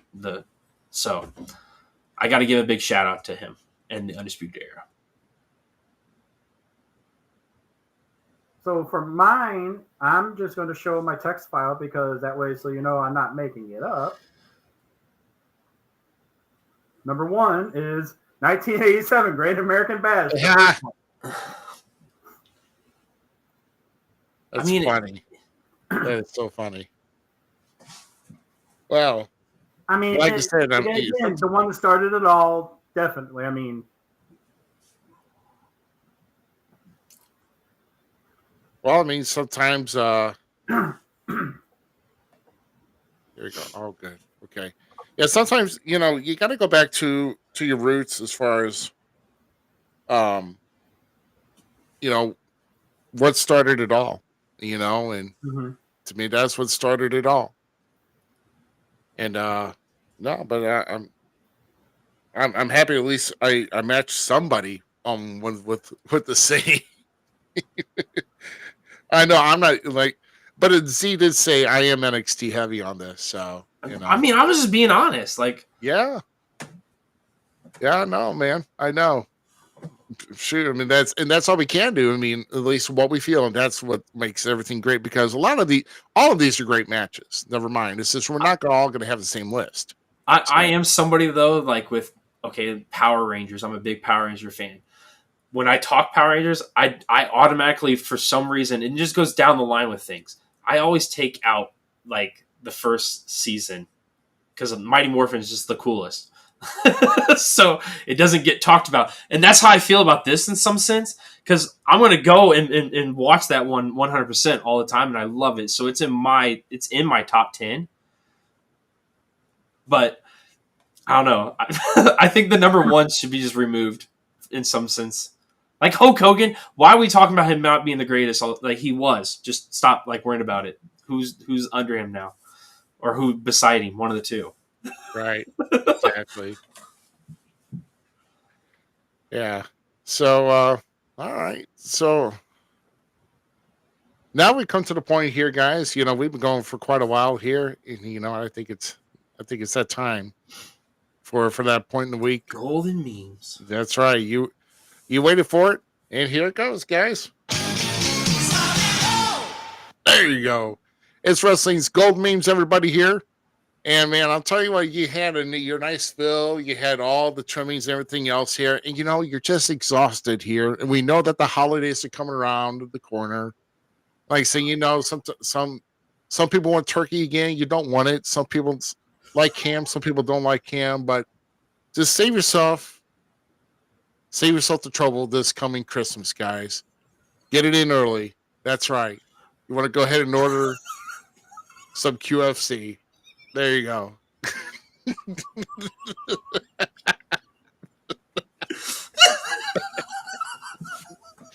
They get you all the sides and everything else you need.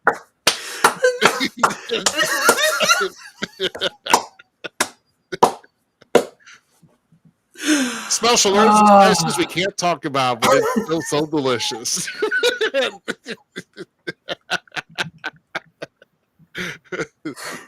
Oh my gosh! Oh, we're out. Oh yeah, see, there's even the logo on the avatar too. So that's awesome. Like that.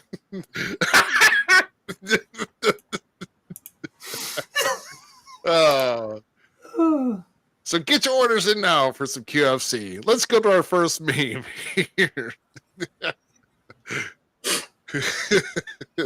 When Applebee's is having their $1 drink special, you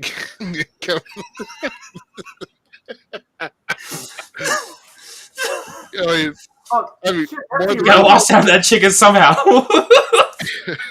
Moving on. That's the original. That's the original evolution. Yeah. No, but look closer at that picture on the very far right. Is it photocopied? I mean, it might be. It's not Batista. I mean, that might. No, it looks like came without the mask. It's Mark Jindrak. Yeah. Oh, it he is? was originally supposed to be in it, and they changed. It was supposed to be Mark Jindrak and Randy. Oh, and then they switched it to Batista, and the rest was history. Mark Jindrak went on to have a great luchador career. Luchador career? He did. Where you barely saw him? He went to AAA and stuff. What? Come on. Is this the same tall, muscular Mark Jindrak? Yes. Lucha Libre? Yeah, he went to Lucha Libre USA with like okay. Lismar Jr. and all of them. Yes, and then went to had a stint in AAA. 100% Mark Jindrak, and he was dope down there, dude. All right. I gotta brush up on my history here. Yeah. Sorry, I was stunned. I was blown away when he was wrestling Lismar Jr. in Lucha Libre USA. So this is for the gamer and all of us here. Me and my homie getting ready to ruin our friendship over a game of Mario Kart. No. With me, it was GoldenEye. See, I was a GoldenEye kid too. Oh, I was Mario Kart too, but like GoldenEye was. Man, I don't know. It's kind of. Was there multiplayer on GoldenEye? Yeah. Yeah, it was four players. I guess they had to divide the screen up 4 ways. And Oh yeah, people would do like. I remember we had cardboard, like so that you couldn't. People had to sit and then, like, yeah, dude, we built like this cardboard box that like perfectly set on it. So then you slide it in, and then your buddies would sit down on like a pillow below, and then you'd have to have bar stools for the other 2 players, so then you couldn't see each other's screens. Nothing like having a bunker in your living room to go play GoldenEye. Straight up, bro. It was awesome. Oh, shoot. For our next one, this is in regards to, I think me and JQ can understand with this about we're having one drink and going home. Sure enough, about an hour or so later, karaoke.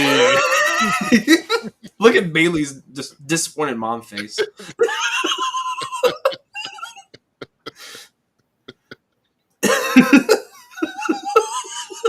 This picture just keeps getting better.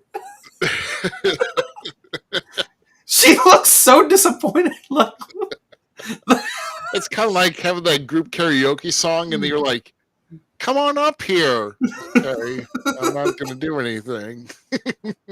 Type of deal. I know I've seen that before. So that's a good one. And now that we're past War Games, doing on to another stage. Cody finished the damn story already. It's good. It's good. That almost looks like a cross between Ted Knight and George Papard in this picture.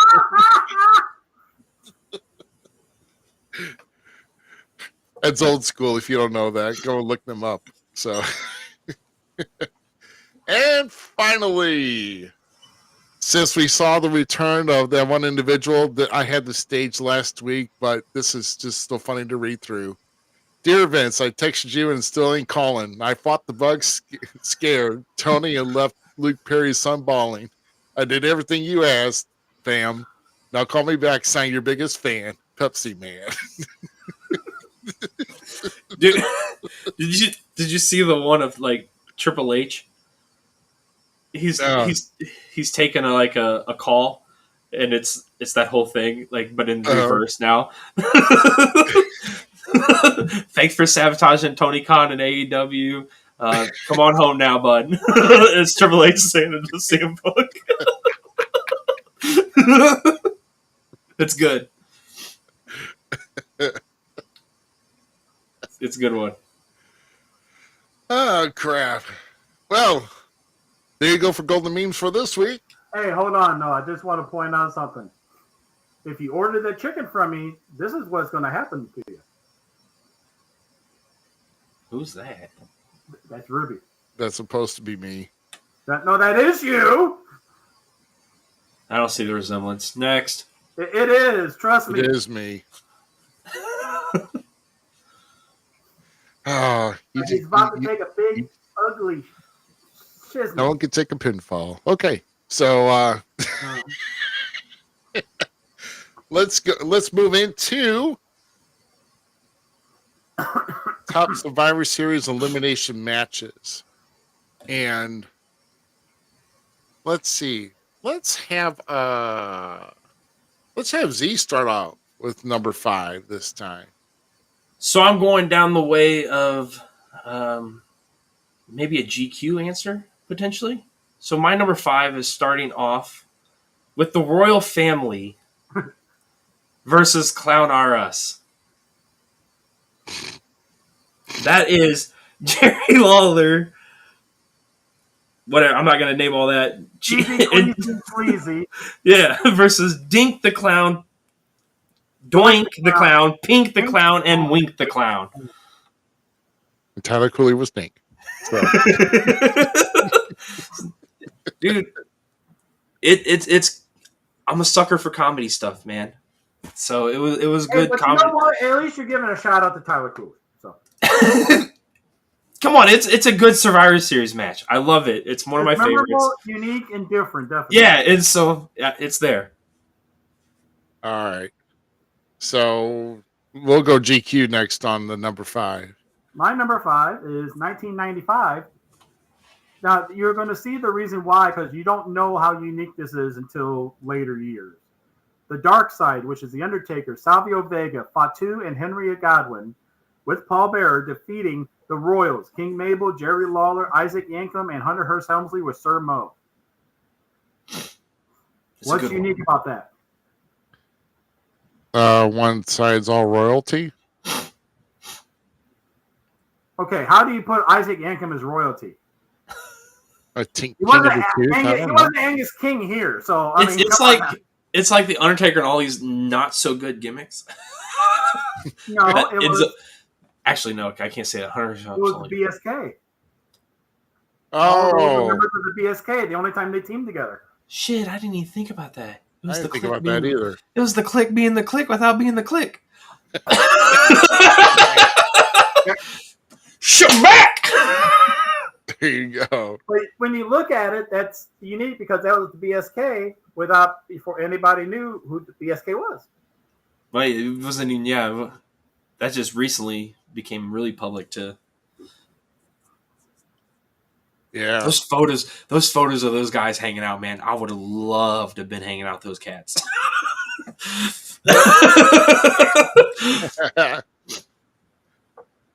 Well, let's see. My number 5 here is, and there's a lot to choose from here, but I chose in Survivor Series 2019 the Team NXT, Team Raw, and Team SmackDown in the men's battle, which I believe this was actually an entire pay-per-view with the 3 brands battling. Yep. But the men's battle to me had done it because I guess there was a ton of matches on there. Wasn't that set up from when they tried to do that, when they did that Saudi show and most of the roster got stuck over there because they wouldn't let them leave? When they brought up NXT, I'm thinking, remember when NXT had to do that SmackDown or that Raw because nobody else was in town? They did it for SmackDown, yeah. Yeah, they're probably maybe for SmackDown, and like I said, that happened before. It was the best match of Adam Cole versus Daniel Bryan that you would ever see on WWE ever, and that was the only time they ever saw it too. Right, I saw a lot of good things out of that. Oh yeah, no, I agree. Right. I love how we kind of like picked up where that left off. Like there was a stint where like NXT got kind of wiped away, and then now like mm-hmm. They're operating in 3 brands, and I love it. But I just like the entire pay-per-view here because there was a cruiserweight match, there's women's match. Like I said, that's a great pay-per-view to go look back on all the battles there, and that's where NXT dominated in Survivor Series that year. So yep, cleared the board. All right, so we're on to number 4. So number 4 for me is the Hart family versus Shawn Michaels and his Knights. And not really because of the match, per se. It's because of what happened after the match, where we kind of get the final, like, piece of the hay, Owen snaps and goes heel and turns on Brett and the family and stuff. So like, there's just a whole storytelling through that, even though some of it was cheesy. Yeah, it was. It was, but you know, Owen was I'm not going the to only add one to anything get eliminated. to the discussion on this one for right now. Yeah, so Owen was the only one to get eliminated in that one. Everybody else, like even Ross Hart didn't even get eliminated. What was it? Bruce and It was Bruce and Keith Hart. Bruce. That's right. Bruce Ross and Keith. It was Bruce and Keith. And the Black Knight, the Blue Knight, and the Red Knight. Yep. Which, hold on, I can't remember who they were actually. Glenn was one, wasn't it? I don't remember. Ooh, I don't know. I can't remember who the Knights were. I don't know. Look it up. Look it up because I didn't even look it up. I am. Yeah, there he is. It's just to me it's like the signal to the Attitude Era. Is this moment is really one of the like sliding moments to where, you know, we're kind of going into this new phase of wrestling, and that's why it's so memorable to me. Yeah. No, I mean, I get it. So moving on to number 4. For me, goes back to Survivor. Hey. Can I have mine first? I mean, I'm sorry. Oh, I'm sorry. My bad. I got distracted with you looking up stuff. I'm sorry. My bad. Mine is 1994. The Royal Family defeating Clowns Are Us. Oh Lord! It was a good match, man. The thing though is, it was so unique and set up with where you had one big guy versus one big guy, and the 3 leprechauns with him. It showed Jerry Lawler's greatness too. Like it really like that whole feud made. I don't know. I love Jerry Lawler, so that. Well, I can get it here because it's all to me. That would have been for more comedic value and all that. Oh, facts. But you still got to think, and when somebody would mention that one, they still would remember it once you say it. Yep. Yeah, well, I'll tell you. So I can rest assured that will not be brought up again because it's not on my list.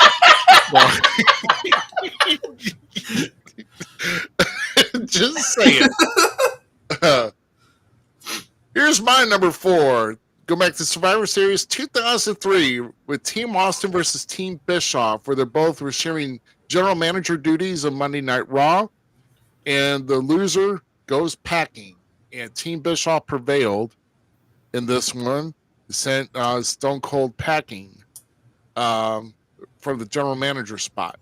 And so, it was kind of tough to see that one go because I didn't want to see Austin to go, knowing how big of an Austin mark that I was then. And, Bischoff stayed around, but eventually he did get back though, for a little while. And, I guess for like around No Way Out and then WrestleMania 20. But this is a really good match. I forgot who was the last one that got eliminated and just fought. I'd have to go and take a look at that, but it was basically down to like 3 against 1 or 4 against 1, and it got down to one guy on each side, but then Bischoff prevailed. So, but okay. So, pop quiz before we go into number 3. I guess we're on now, right? Yeah. Yeah. One was on our show. What? One of the nights was on our show. Oh, really? One of the nights was on the show. Okay. Was it Dan Severn? No. Okay. Nights are on our show. Because I thought the nights were Jeff Gaylord, Greg the Hammer Valentine, and Barry Horowitz. Oh, okay. Yeah, so Barry Horowitz, he made a brief appearance during the Fan Fest. So it's going to be kind of cool to see when you get pop on our show this coming year. Oh, yeah. kind of wonder if he'll be showing up for FanFest too. So that'll be interesting here. I never would have pictured Valentine underneath the mask. You don't even really get a good look at him. I would say the Blue Knight's probably Barry Horowitz. I mean, The camera angles. Hey, we used to have interviews where the person only was calling in. So, all right. So my number 3 goes to the man, the $1 Million Team versus the Dream Team. So you have Ted DiBiase, The Undertaker, Honky Tonk Man, and Greg Valentine versus Dusty Rhodes, Coco Beware, Bret Hart, and Jimmy Hart. Neidhart, sorry. Yeah, all right. One of my favorite matches, dude. I love this match. Yeah, this is going back to 89, I believe, on that one. Yeah, that was a good one, too. Fun build, stacked teams. Like, everybody in there is just main event guys. So, like, I loved it. Loved everything about it. You'd be surprised that, surprisingly, that one with that debut is not on my list. Really? Yeah. I mean, for guys that got clowned on their list, I'm not surprised. It's not mine. I mean, yeah. It has your guy in it. First time. Loser. What's yours? What the hell? Will you stop with the cat? Whoever has it? That's my cat, and I can't stop him. He just wants, like... Okay, no, I just wanted to make sure it wasn't Somebody's cat. Like, if you're hearing my cat, it's mine. I apologize. His name's Hero. It's not even actually mine. It's my son's. Got Pepper looking up at the screen like, what the heck's going on this show? What's your number 3 now? 1993.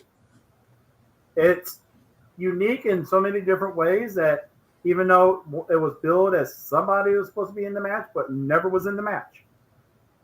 It was the Four Doinks, which ended up being the Bushwhackers and Men on a Mission with Oscar, defeating Bam Bam Bigelow, Bastion Booger, and the Head Shrinkers with Alpha and Luna Vachon.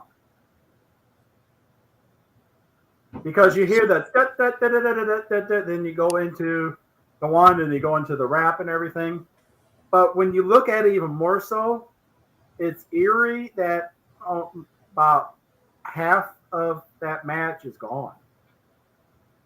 Yeah, passed away. One of the Bushwhackers, Mabel, Bam Bam, Bastion Booger, Luna Vachon. I mean, it was scary when you watch this again, and it's like, holy crap, half of them are gone. That is a little frightening. So, but hey, you're the guy that made you say, hey, if he can do it, I can do it. Was in that match though, Bastion Booger. Yep. All right, so my number 3. I'm gonna get even for that shit with that QFC crap. So my number 3 is going back old school. It's 87. Team Hulk versus Team Andre. That was not the first one though, right? No. Well, no, that is the first one. That's the first Survivor Series? Yeah, like 87. It was the very first one. It's the first annual. Team Hulk versus Team Andre. That is because this is, of course, playing off still after WrestleMania, where Andre is the uncrowned champion. They were doing vignettes still for the $1 Million Man before he actually made his debut on Inaction for WWF TV. And so it was actually Team Andre that came out with the win on this one and actually left Bam Bam Bigelow in the ring with 3 guys to defeat. So I think it was Bundy. It was One Man Gang, and then Andre. So Bam Bam managed to get Bundy eliminated, One Man Gang eliminated, but could not get past Andre. So Andre was the sole survivor in that one. And that was pretty, Hulk got himself counted out or disqualified. So he was the second to last eliminated on his team. So left Bam Bam alone. And that's what, Bam Bam did a lot of work around and pretty much made him a big fan favorite from that point forward, pushing him as a face status. So that's my 87 team there. So at least that's my number 3 here. So all right. So going into my number 2 is Team Austin versus Team Eric Bischoff. Okay. This is one of my favorite feuds outside of like him and Vince McMahon, Stone Cold and Vince McMahon. So like that's probably arguably one of my favorite feuds of all time. But Eric Bischoff is one of my favorite on-screen characters, and even in WWE, in WCW, I loved him as that squirmy, scuzzy, NWO guy. So to see him go against like my hero, in Stone Cold, the anti guy, the guy that goes against authority, and like Bischoff being that dude that takes authority to like the shitty level, and you want to kick his face in. Like Vince was just the boss that you wanted to fight. This is the little guy, it's the stooge under the boss. That's what Eric Bischoff is. And to see Austin, yeah, it was great. I loved everything about it, and unfortunately, we saw Austin lose his general manager role, but yeah, it was a great time, in my opinion. Now, we're on number 2, right? So my number 2, probably a match that nobody's thought of, 1993, the Hart family defeating Shawn Michaels and his Knights. The reason why I picked that one, besides the whole Owen turn and everything, what's unique about that as well is that was the only time that most of the Hart family wrestled together and on a pay-per-view. Mm-hmm. Not counting a Neidhart or a Davey Boy Syndicate Smith. TV. It was all of them. Like it was, Yep. With it's very, very. And that was the only time Stu Hart walked somebody out too. It was a really cool moment. Yeah, it was. It was really good. Really good. I mean, it wasn't good to lead up of why Shawn Michaels had to take over the match, but still, I remember hearing that on radio WWF. Yeah, I listened to that.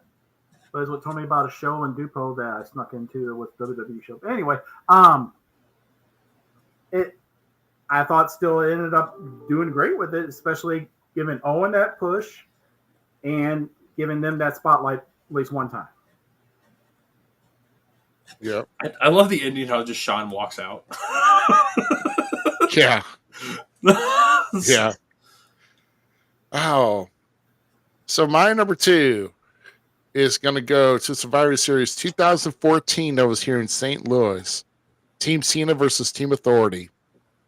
And yeah, I'm sorry.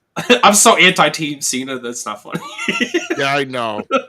But this is a strong It was a good match, though. With the Authority pulling their weight around, and this was the surprise debut of Sting. Coming into WWE. That will be a moment tied into a match that will never be forgotten because nobody thought that Sting would ever go underneath the WWE banner. But he did. And he debuted just to make an appearance, throw everybody off their game on Team Authority, and Team Cena gets the victory. And I think Dolph Ziggler is the one that... Sole Survivor, wasn't he? I think he was. If I'm not mistaken. Yeah, I think Dolph Ziggler was the one that got the victory for Team Cena, defeating Team Authority. So, but no, that to me, I mean, that was probably one of the biggest pops for one of the shows here in St. Louis was Sting making his WWE debut in here. So that's memorable to me. So that's my number 2. I remember actually, how people were watching that at the bar and half people left to go down to wait around the hotels and stuff. But anyway. And you're one of the people. No, I had to be stuck at the bar.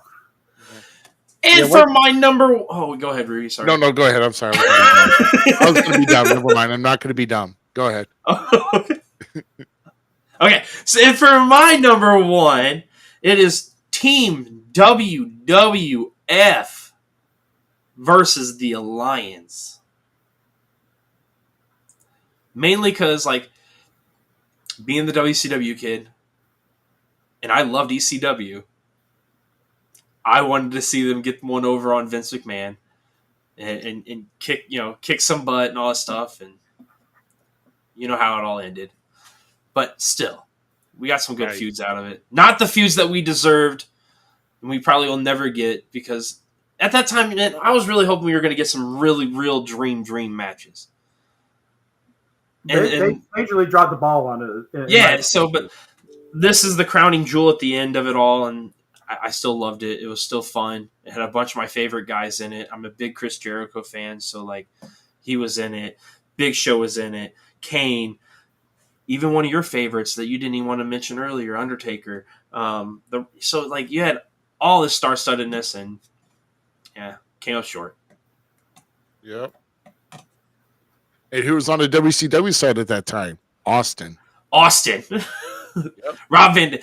You know one thing that they failed, in my opinion, on this, and would have made this whole storyline better. You know how like they're kind of going back to older characters on the independent scene for some of the WWE guys. What if they would have went back to stunning Steve Austin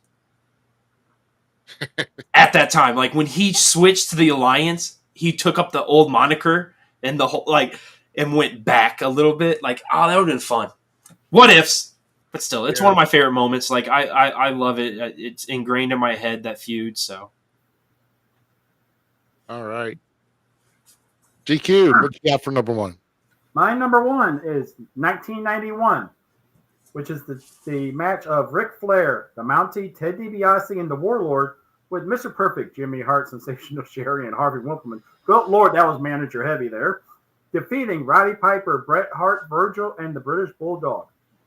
Now, the reason why this was also my number one and unique, the only time I think in history that this was decided where everybody but Flair got disqualified for brawling, and that's how Flair's team won.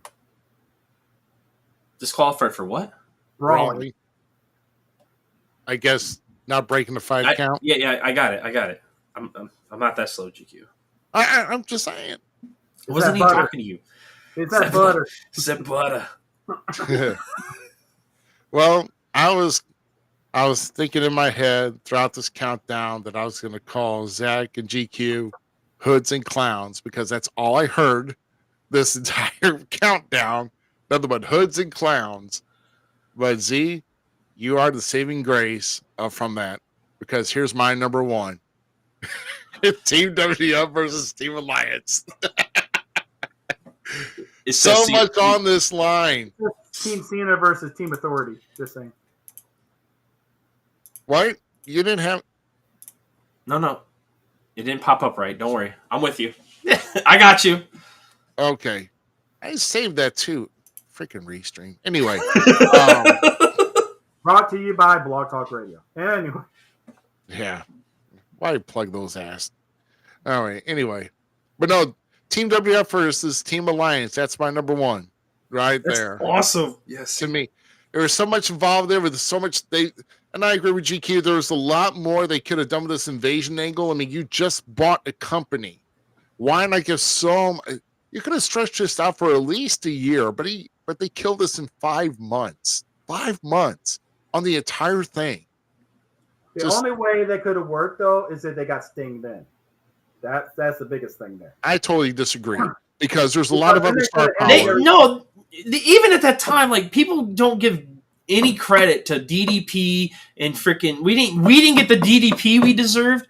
Now, Booker T did come into his own through King Booker in WWE, but like even when he was, before that, Booker T was so much more of a main event person before he was given really some keys to show his skills. So there were so many guys. Chris Canyon was there at the time. Like, there were so many guys that could have been like, poof, and they did nothing with it right away. So no, but it's still like that time of it was so cool to see those guys that I didn't think would ever be in that situation be there. So I will say though that the crowning point of it was of that whole buyout of WCW and everything was having in history the only time that somebody's mom got them fired. Buff Bagwell. Oh, you talking about Buff? Yep. Judy Bagwell. Yep. So give us more of a rundown on why it's your favorite match, because we kind of hijacked it. Sorry, Ruby. No, it's okay. No, I mean, no, it's fine. I mean, but you put out a lot of it, but there's just, you want to give, you kind of wondered, is WWF going to go over to a merge with WCW? Will they make any major change, anything else of that nature? You just really didn't know as a fan at that time. A lot more was hidden back then. And then it was just kind of funny how at the end, Austin, McMahon comes out at the end and he's like, yeah, I finally beat you bastards. Yeah. Like, yeah, you knew all along, man. It's okay. Shut up. But no, I mean, it was just the star power and, just a lot on the line to see where does it go? Does the alliance carry on or does it get killed? But unfortunately, I mean, I get it, but there's a lot more that could have been done with this. They could have stretched out. I mean, if you could stretch out a title reign in this day and age of over 3.5 years, you can stretch out a storyline more than 5 months, especially when you have a major purchase and there's something a lot more in line and everything else. So, I mean, it was more like, hey, we bought you, we don't need you. That's what it was with Vince. It was vastly rushed, and I agree with you. I think right. I think GQ is right. It was done over with. See ya. Right. But the other thing, too, is they finally ended that, though, whenever the Sting versus Hunter Hearst Helmsley, or Triple H, I'm sorry, happened at Mania. Yeah. It was the ending of the WWF, WWE versus WCW, NWO. Or NWO versus DX, however you want to look at it, Yeah. I just want to put out here Tyler Cooley because he put out like a War Games match that would be between Texan, Gary Jackson, Brandon Beretta, forget about Joe Finetti apparently, Big Joe Helms, and Billy McNeil versus Attila Khan, Glenn Williams, Sean Vincent, Kowalski, and myself. I am all for that. I'm not going to lie. I'd pay to see that match. I would pay to see it too, as long as I could pay Big Texan to give out. Actually, pretty much everybody in that match should give out chops to. As long as you give away a 5-piece dinner with sides there, so That's you can go ahead and do that. That's a good match. And Tyler, you're going to have to go back on the feed after we get off the air tonight for the gold meme segment. So we've already had it, buddy. So it wasn't that good either, Tyler. Just so you know. No, it was excellent. It was golden. Yeah, the beginning was excellent, man. Yeah, you missed a good one at the beginning. So go ahead. Thank you, Alan. All right, so I know we've been getting through a lot here. So how about we're now going into the top 5 Survivor Series moments of all time, and then we're going to give GQ the honors of starting off with number 5. My number 5 is actually this year's, which was the all-night swerve. You got to think about it. It's like they kept saying, Randy's not going to be there. Making people think, maybe Punk. They even chanted during the match at first, Punk. And when Randy was about to come out, then they send out Rhea. And then all of a sudden, Randy comes out. And then at the end of everything, Punk comes out. So they kept teasing, and I'm going to say it. There's only way to say it. Jerking everybody all night, and they got major pops for it. It was probably the most biggest all-time swerves I think WWE's ever been able to pull lately.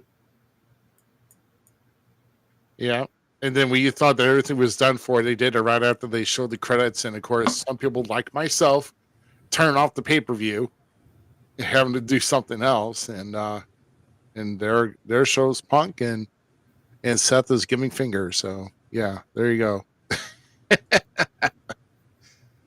So my number 5 moment of all time is back to Survivor Series 1999. Austin gets hit by a car, taking him out of action long term.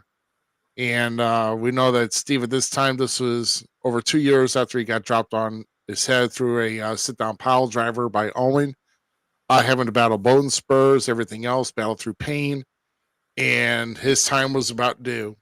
So he was trying to go after the WWF title in a triple threat and got taken out before in a during a promo cut before that even happened. So it's kind of something that sticks with for the longtime Survivor Series watchers, and Austin finally came back at Backlash. Well, like I guess like 10 months later, because he had to do a lot of rehab. So there's my number 5 on that one. So one of mine is going to be Rock returning after 7 years of being away. And that's what sets up him and Cena. Well, no, that's not setting up for him and Cena. It's when. Are you talking about him and Cena teaming up together to face Awesome Truth? Yes. Okay. And that was 2011, I think. Correct. Yeah. 2011. That was a good one, especially seeing Rock come back and everything. I agree with that. I just thought it was cool, like Rock and Cena finally like putting their kind of things to aside, all that, and helping each other. Like it was just fun. And at the time, R-Truth and the Miz were like top notch in what they were doing. So it's one of my favorite moments. All right. So my number 4, and before I say this, Ruby, you remember what you were always told when you were growing up? If you can't say something nice, don't say nothing at all. Well, usually. Let's remember that one. My number 4 is where Goldberg squashes Brock Lesnar, Survivor Series 2016. The reason on that, and especially knowing that Brock made that call to show that old men can still go and take charge and throw everybody off and everything. It was just a surprise all around. As everybody watching is like, what the hell just happened? Did that really happen? Okay. So Goldberg versus Lesnar. Okay. Like I said, anything. I could say that Goldberg will not be in any of mine. But that's just me. No. Yeah. My number 4 goes back to Survivor Series 1991, where Undertaker wins WWF title in controversy in Hulk Hogan's Gravest Challenge, which involved in that was the real world's champion Ric Flair, and by sliding a chair into the Undertaker on the side during a tombstone, where the ref was distracted by Paul Bearer. And Taker got the 3, which set up what was it, like 5 days later for Tuesday in Texas, and where Hogan and controversy faction won it back. And then at that point, Jack Tunney got tired of all the controversy, and he just stripped the title off of Hogan, putting it up in vacancy until Royal Rumble 92, to where Ric Flair, lasting about 62 minutes or 61 minutes, and winning the WWF title. So I know I gave you a kind of a storyline, but that's my number 4 on that controversial win. The first reign of The Undertaker as WWF champion. So just carrying along, that's my 4th, by the way. Really? Yeah. You got to admit, though, the setup with all the feuding and everything that happened there, it was probably the only time I think they've ever had, twice. They've had it twice where not smoke or green stuff or whatever was coming out of the urn. It was actually ashes. Because the whole setup with that, with Hogan using the ashes from the urn, throwing it in the Taker's face. Yeah. And I think Punk was the only other one that did it, though, too. Yep, that is my number 4 too. It was crazy. I didn't think Taker was getting it. So yeah, especially only being in the company for about a year and going against Hogan. So Just goes to show. So let's get this number 3 for GQ. And this may sound familiar to some of y'all.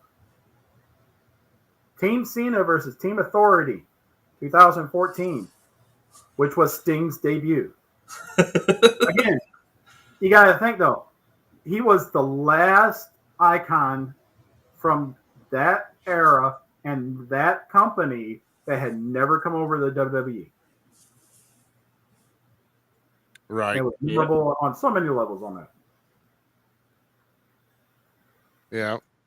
But you can imagine what the I can imagine what that pop would have been inside the Enterprise Center at that time. That's something else. Man. So my number 3 is going to Survivor Series 2002 with the first appearance of the Elimination Chamber, where 6 guys competed for the World Heavyweight Championship, and Shawn Michaels was the one to win that title after making his return 3 months prior at SummerSlam. And I don't know. I think he only held on to that title for about a month before he lost it back to Triple H. So, but still, he got that world title win after returning in Madison Square Garden. First time you see the Elimination Chamber, and boy, I'll tell you, I like the original structure myself, and I wish they would have brought that back. So instead of this whole cube, like Nissan Cube steel structure that they got now, it's kind of ridiculous. But that's my number 3 for that. My number 3 is I Did It for The Rock. Stone Cold Steve Austin being ran over. I wasn't expecting it, man. He took out my hero, and I'm a big Austin nut, so I was a huge Austin kid. I don't think that was that popular because it just showed that Rikishi can't drive for shit. So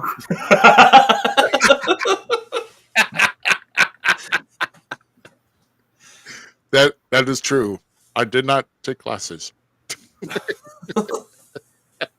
Now, number 2, as it is,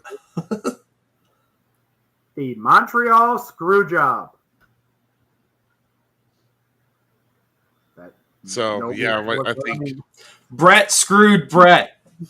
Yeah, Brett screwed Brett. But no, the whole thing though, with him going to WCW, he was trying to do business nice, and then pulling an actual swerve shoot on it, and it's like I thought that it's still memorable to this day. Earl Hebner still gets shit to this day. He can't go to Canada that much. I mean, so yeah, and I'm kind of interested to see what your number 1 is, but my number 2 goes back to, once again, another St. Louis reference. Survivor Series 1998, where Rock goes corporate to become WWF champion, and that one-night tournament where the corporate was behind Mankind supposedly this entire time. They pulled the swerve on Mankind where they screwed him in the finals, and Rock went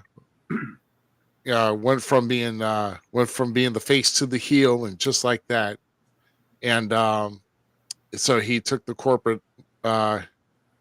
corporation's offer, and so it wasn't Mankind that became the corporate champion. It was The Rock, and that's one of the memorable. And then of course Stone Cold coming out after being screwed over by, because he lost to Mankind in the semifinals, and being screwed over, and so yeah, too many screw jobs in this one. So, but that's my number 2 here with Survivor Series 98 and The Rock getting that title.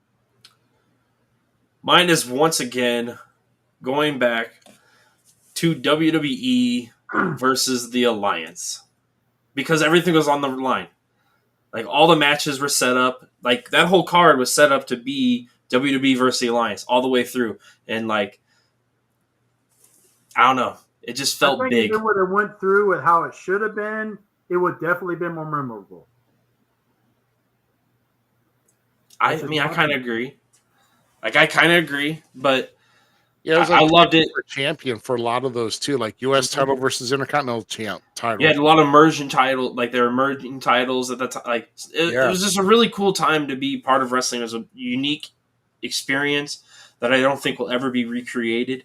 And I know we poop on it for what it wasn't, but I don't think we also give it the love that it deserves for what it was. So very true, very true. But it's a great pay-per-view all around. yeah, it was a really good pay-per-view. Like, you cannot, that almost every match was enjoyable. Oh yeah, of course, absolutely. We come around to our last one here. I'm holding it. Makes sense. I'm okay with that. The longest continual WWE employee, ring name, even though the gimmick had changed a lot, and probably the most popular character of all time, I think. I had to like the Dead Man, the biker, the one that they did with AJ Styles, the graveyard match or whatever. You know, whether you have any of that, created many matches. Include like Hell in a Cell, I think that was the first one that him and Shawn with Glenn's debut, Mm-hmm. right? Mm-hmm. And then you also had okay, I'll bring you up here. Yeah, I know I was playing Undertaker. But then, you know, so much like the casket match and everything, body bag match. I mean, so much that he brought in and everything. I mean, Buried Alive match. Yep. I mean, I can't really debate with that. So, I mean, I guess that stems back all the way to 1990 when he was debuted with Brother Love as Kane, the Undertaker. It wasn't said Kane on that one. Oh, DiBiase only said the Undertaker. Oh, okay. Led to the ring by Brother Love from Death Valley, the Undertaker. Never said Kane, the Undertaker. All right. Well, I figured out what your number one would have been, but I'm sorry. My number one has got to be this, because we're talking moments where people are going to be talking about this the most. That this is always a reference going back on how Brett screwed Brett, how everything got. I mean, it was a very, very, very horrible ending, and I remember watching this live as well, and only being in the business for just over a year. I'm like, something in my sense is like, okay, something's not right here. So I'm like, I have no idea what the hell is going on, but something ain't right.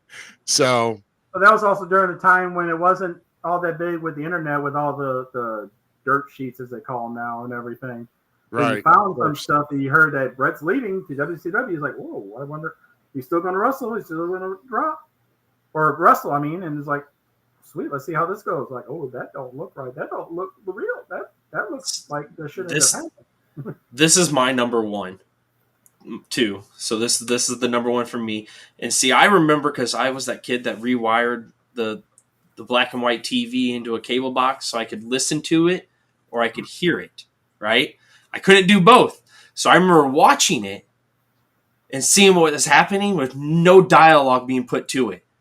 So it's just the actions. And then I'm like tuning in the channel to go back to where I can get audio to listen to a little bit. And then I'm like going back to see like what's going on. Dude, it just sticks out, and like waiting then at Family Videos for them to like release this on VHS so I could watch it. was the most seem like old shits right now. Just saying. I don't care. It's one of my finest memories, man. Leave me alone. Like, it was an amazing time, and I got to rewatch it and see it and watch it all happen on the VHS. And they didn't really take anything out then. Like, they just, here you go, and it was sent. Like, there wasn't much removed from what happened, and then it was a crazy moment. So I it's something that lives in infamy, in my opinion. Does not pay rent in my mind, that's for sure. Yeah, right. But, you know, then I guess we got our answer. Brett did go over to WCW to eventually compete, and he did a good number of matches, and then he met his fate with Goldberg. Yeah, until Goldberg stiffed him on a boot and knocked him silly, and then he couldn't. He was wasn't it that wearing that, like some kind of plate or something like that, or was it the boot? Okay. It was the boot. Brett had the plate. It was the boot. Brett had the plate, yeah. Okay. It was the boot that ended it. And it sucks because Brett could have been so much more in WCW, but he was so, and still is, salty at the core. I mean, he's still salty now this day to Goldberg. He's, still says great. Bill Goldberg's the greatest. He's the worst effing wrestler of all time, Bret the Hitman Hart, when he signs autographs. Yeah. I'm not trying to get on his bad side, though. Like, I was a Bret Hart kid, though. I wanted those pair of sunglasses so bad. I'm not gonna lie. Oh, I had some, but then they broke. So there are some stories of when I was with Goldberg out in Kansas City. We were actually hanging out with him and everything. I wish I could tell right now, but I can't. But he can scare you. He can scare you a lot. Trust me. Probably. No, definitely. No, yeah, I'm sure. Especially an old lady that smokes. Anyway. That moment lives in infamy. Man, well, I'm telling you, and I'm here to say here at this point, WWE, I know you want to push your war games. I understand that. But please, for the love of God, if you're going to do Survivor Series, bring back elimination matches that mean something at Survivor Series and stop using the platform for war games. That's all I'm saying. Because we did no elimination matches for this year's Survivor Series at all. And of course, there were other years for that, but try to work up something to where it means something, to put something on the line for an elimination match again.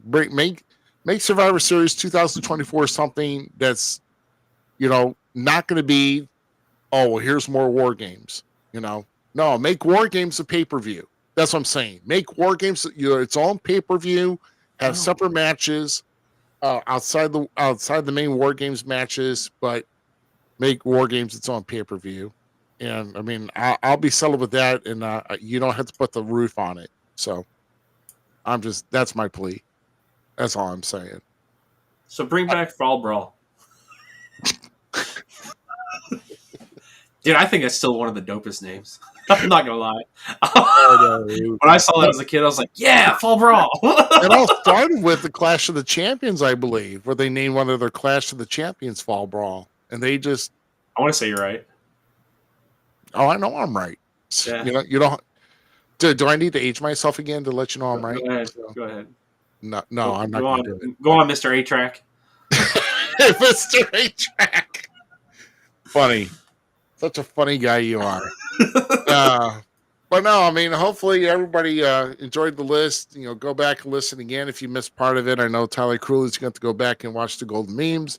But like I said, there's a lot of goodness in this episode.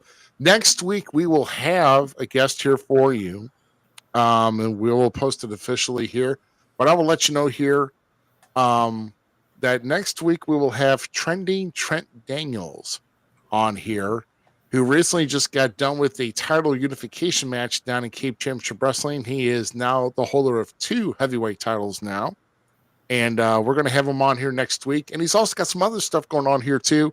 He's got other bookings going around here. But just wait till our official announcement later on in the week. Once again, you can follow our Facebook page. It Falls Count everywhere. Just remember, it's Facebook, YouTube, and a Twitch. That's Falls Count everywhere. On X, of course, will be at FCE Podcast. So do not forget that. And it's such an enjoyable night here. Any final words from you, Z? No, go out and enjoy it. Have a good week, and keep positive, people. And I'm sure GQ would say the same, unless he's got something different to say. I guess you got to stir up more herbs and spices. Okay, so we're on our way out here. Everybody, this is Rough Cut Rick Ruby for the Gem State of Mouse, The Miz, and GQ. We appreciate you. AUFC. Have a good rest of your week, people. We'll see you back here for the first one in December here for episode number 128. And have a good week. We'll see you back here next Sunday. Bye-bye for now, everybody. Peace. We thank everybody for tuning in to tonight's episode of the Falls Count Everywhere podcast. Don't forget our friends at the following: Keeping It Cool with Tyler Cooley, the Searcher and Hide podcast, and We Talk Wrestling. The Falls Count Everywhere podcast is an LTX Enterprises production.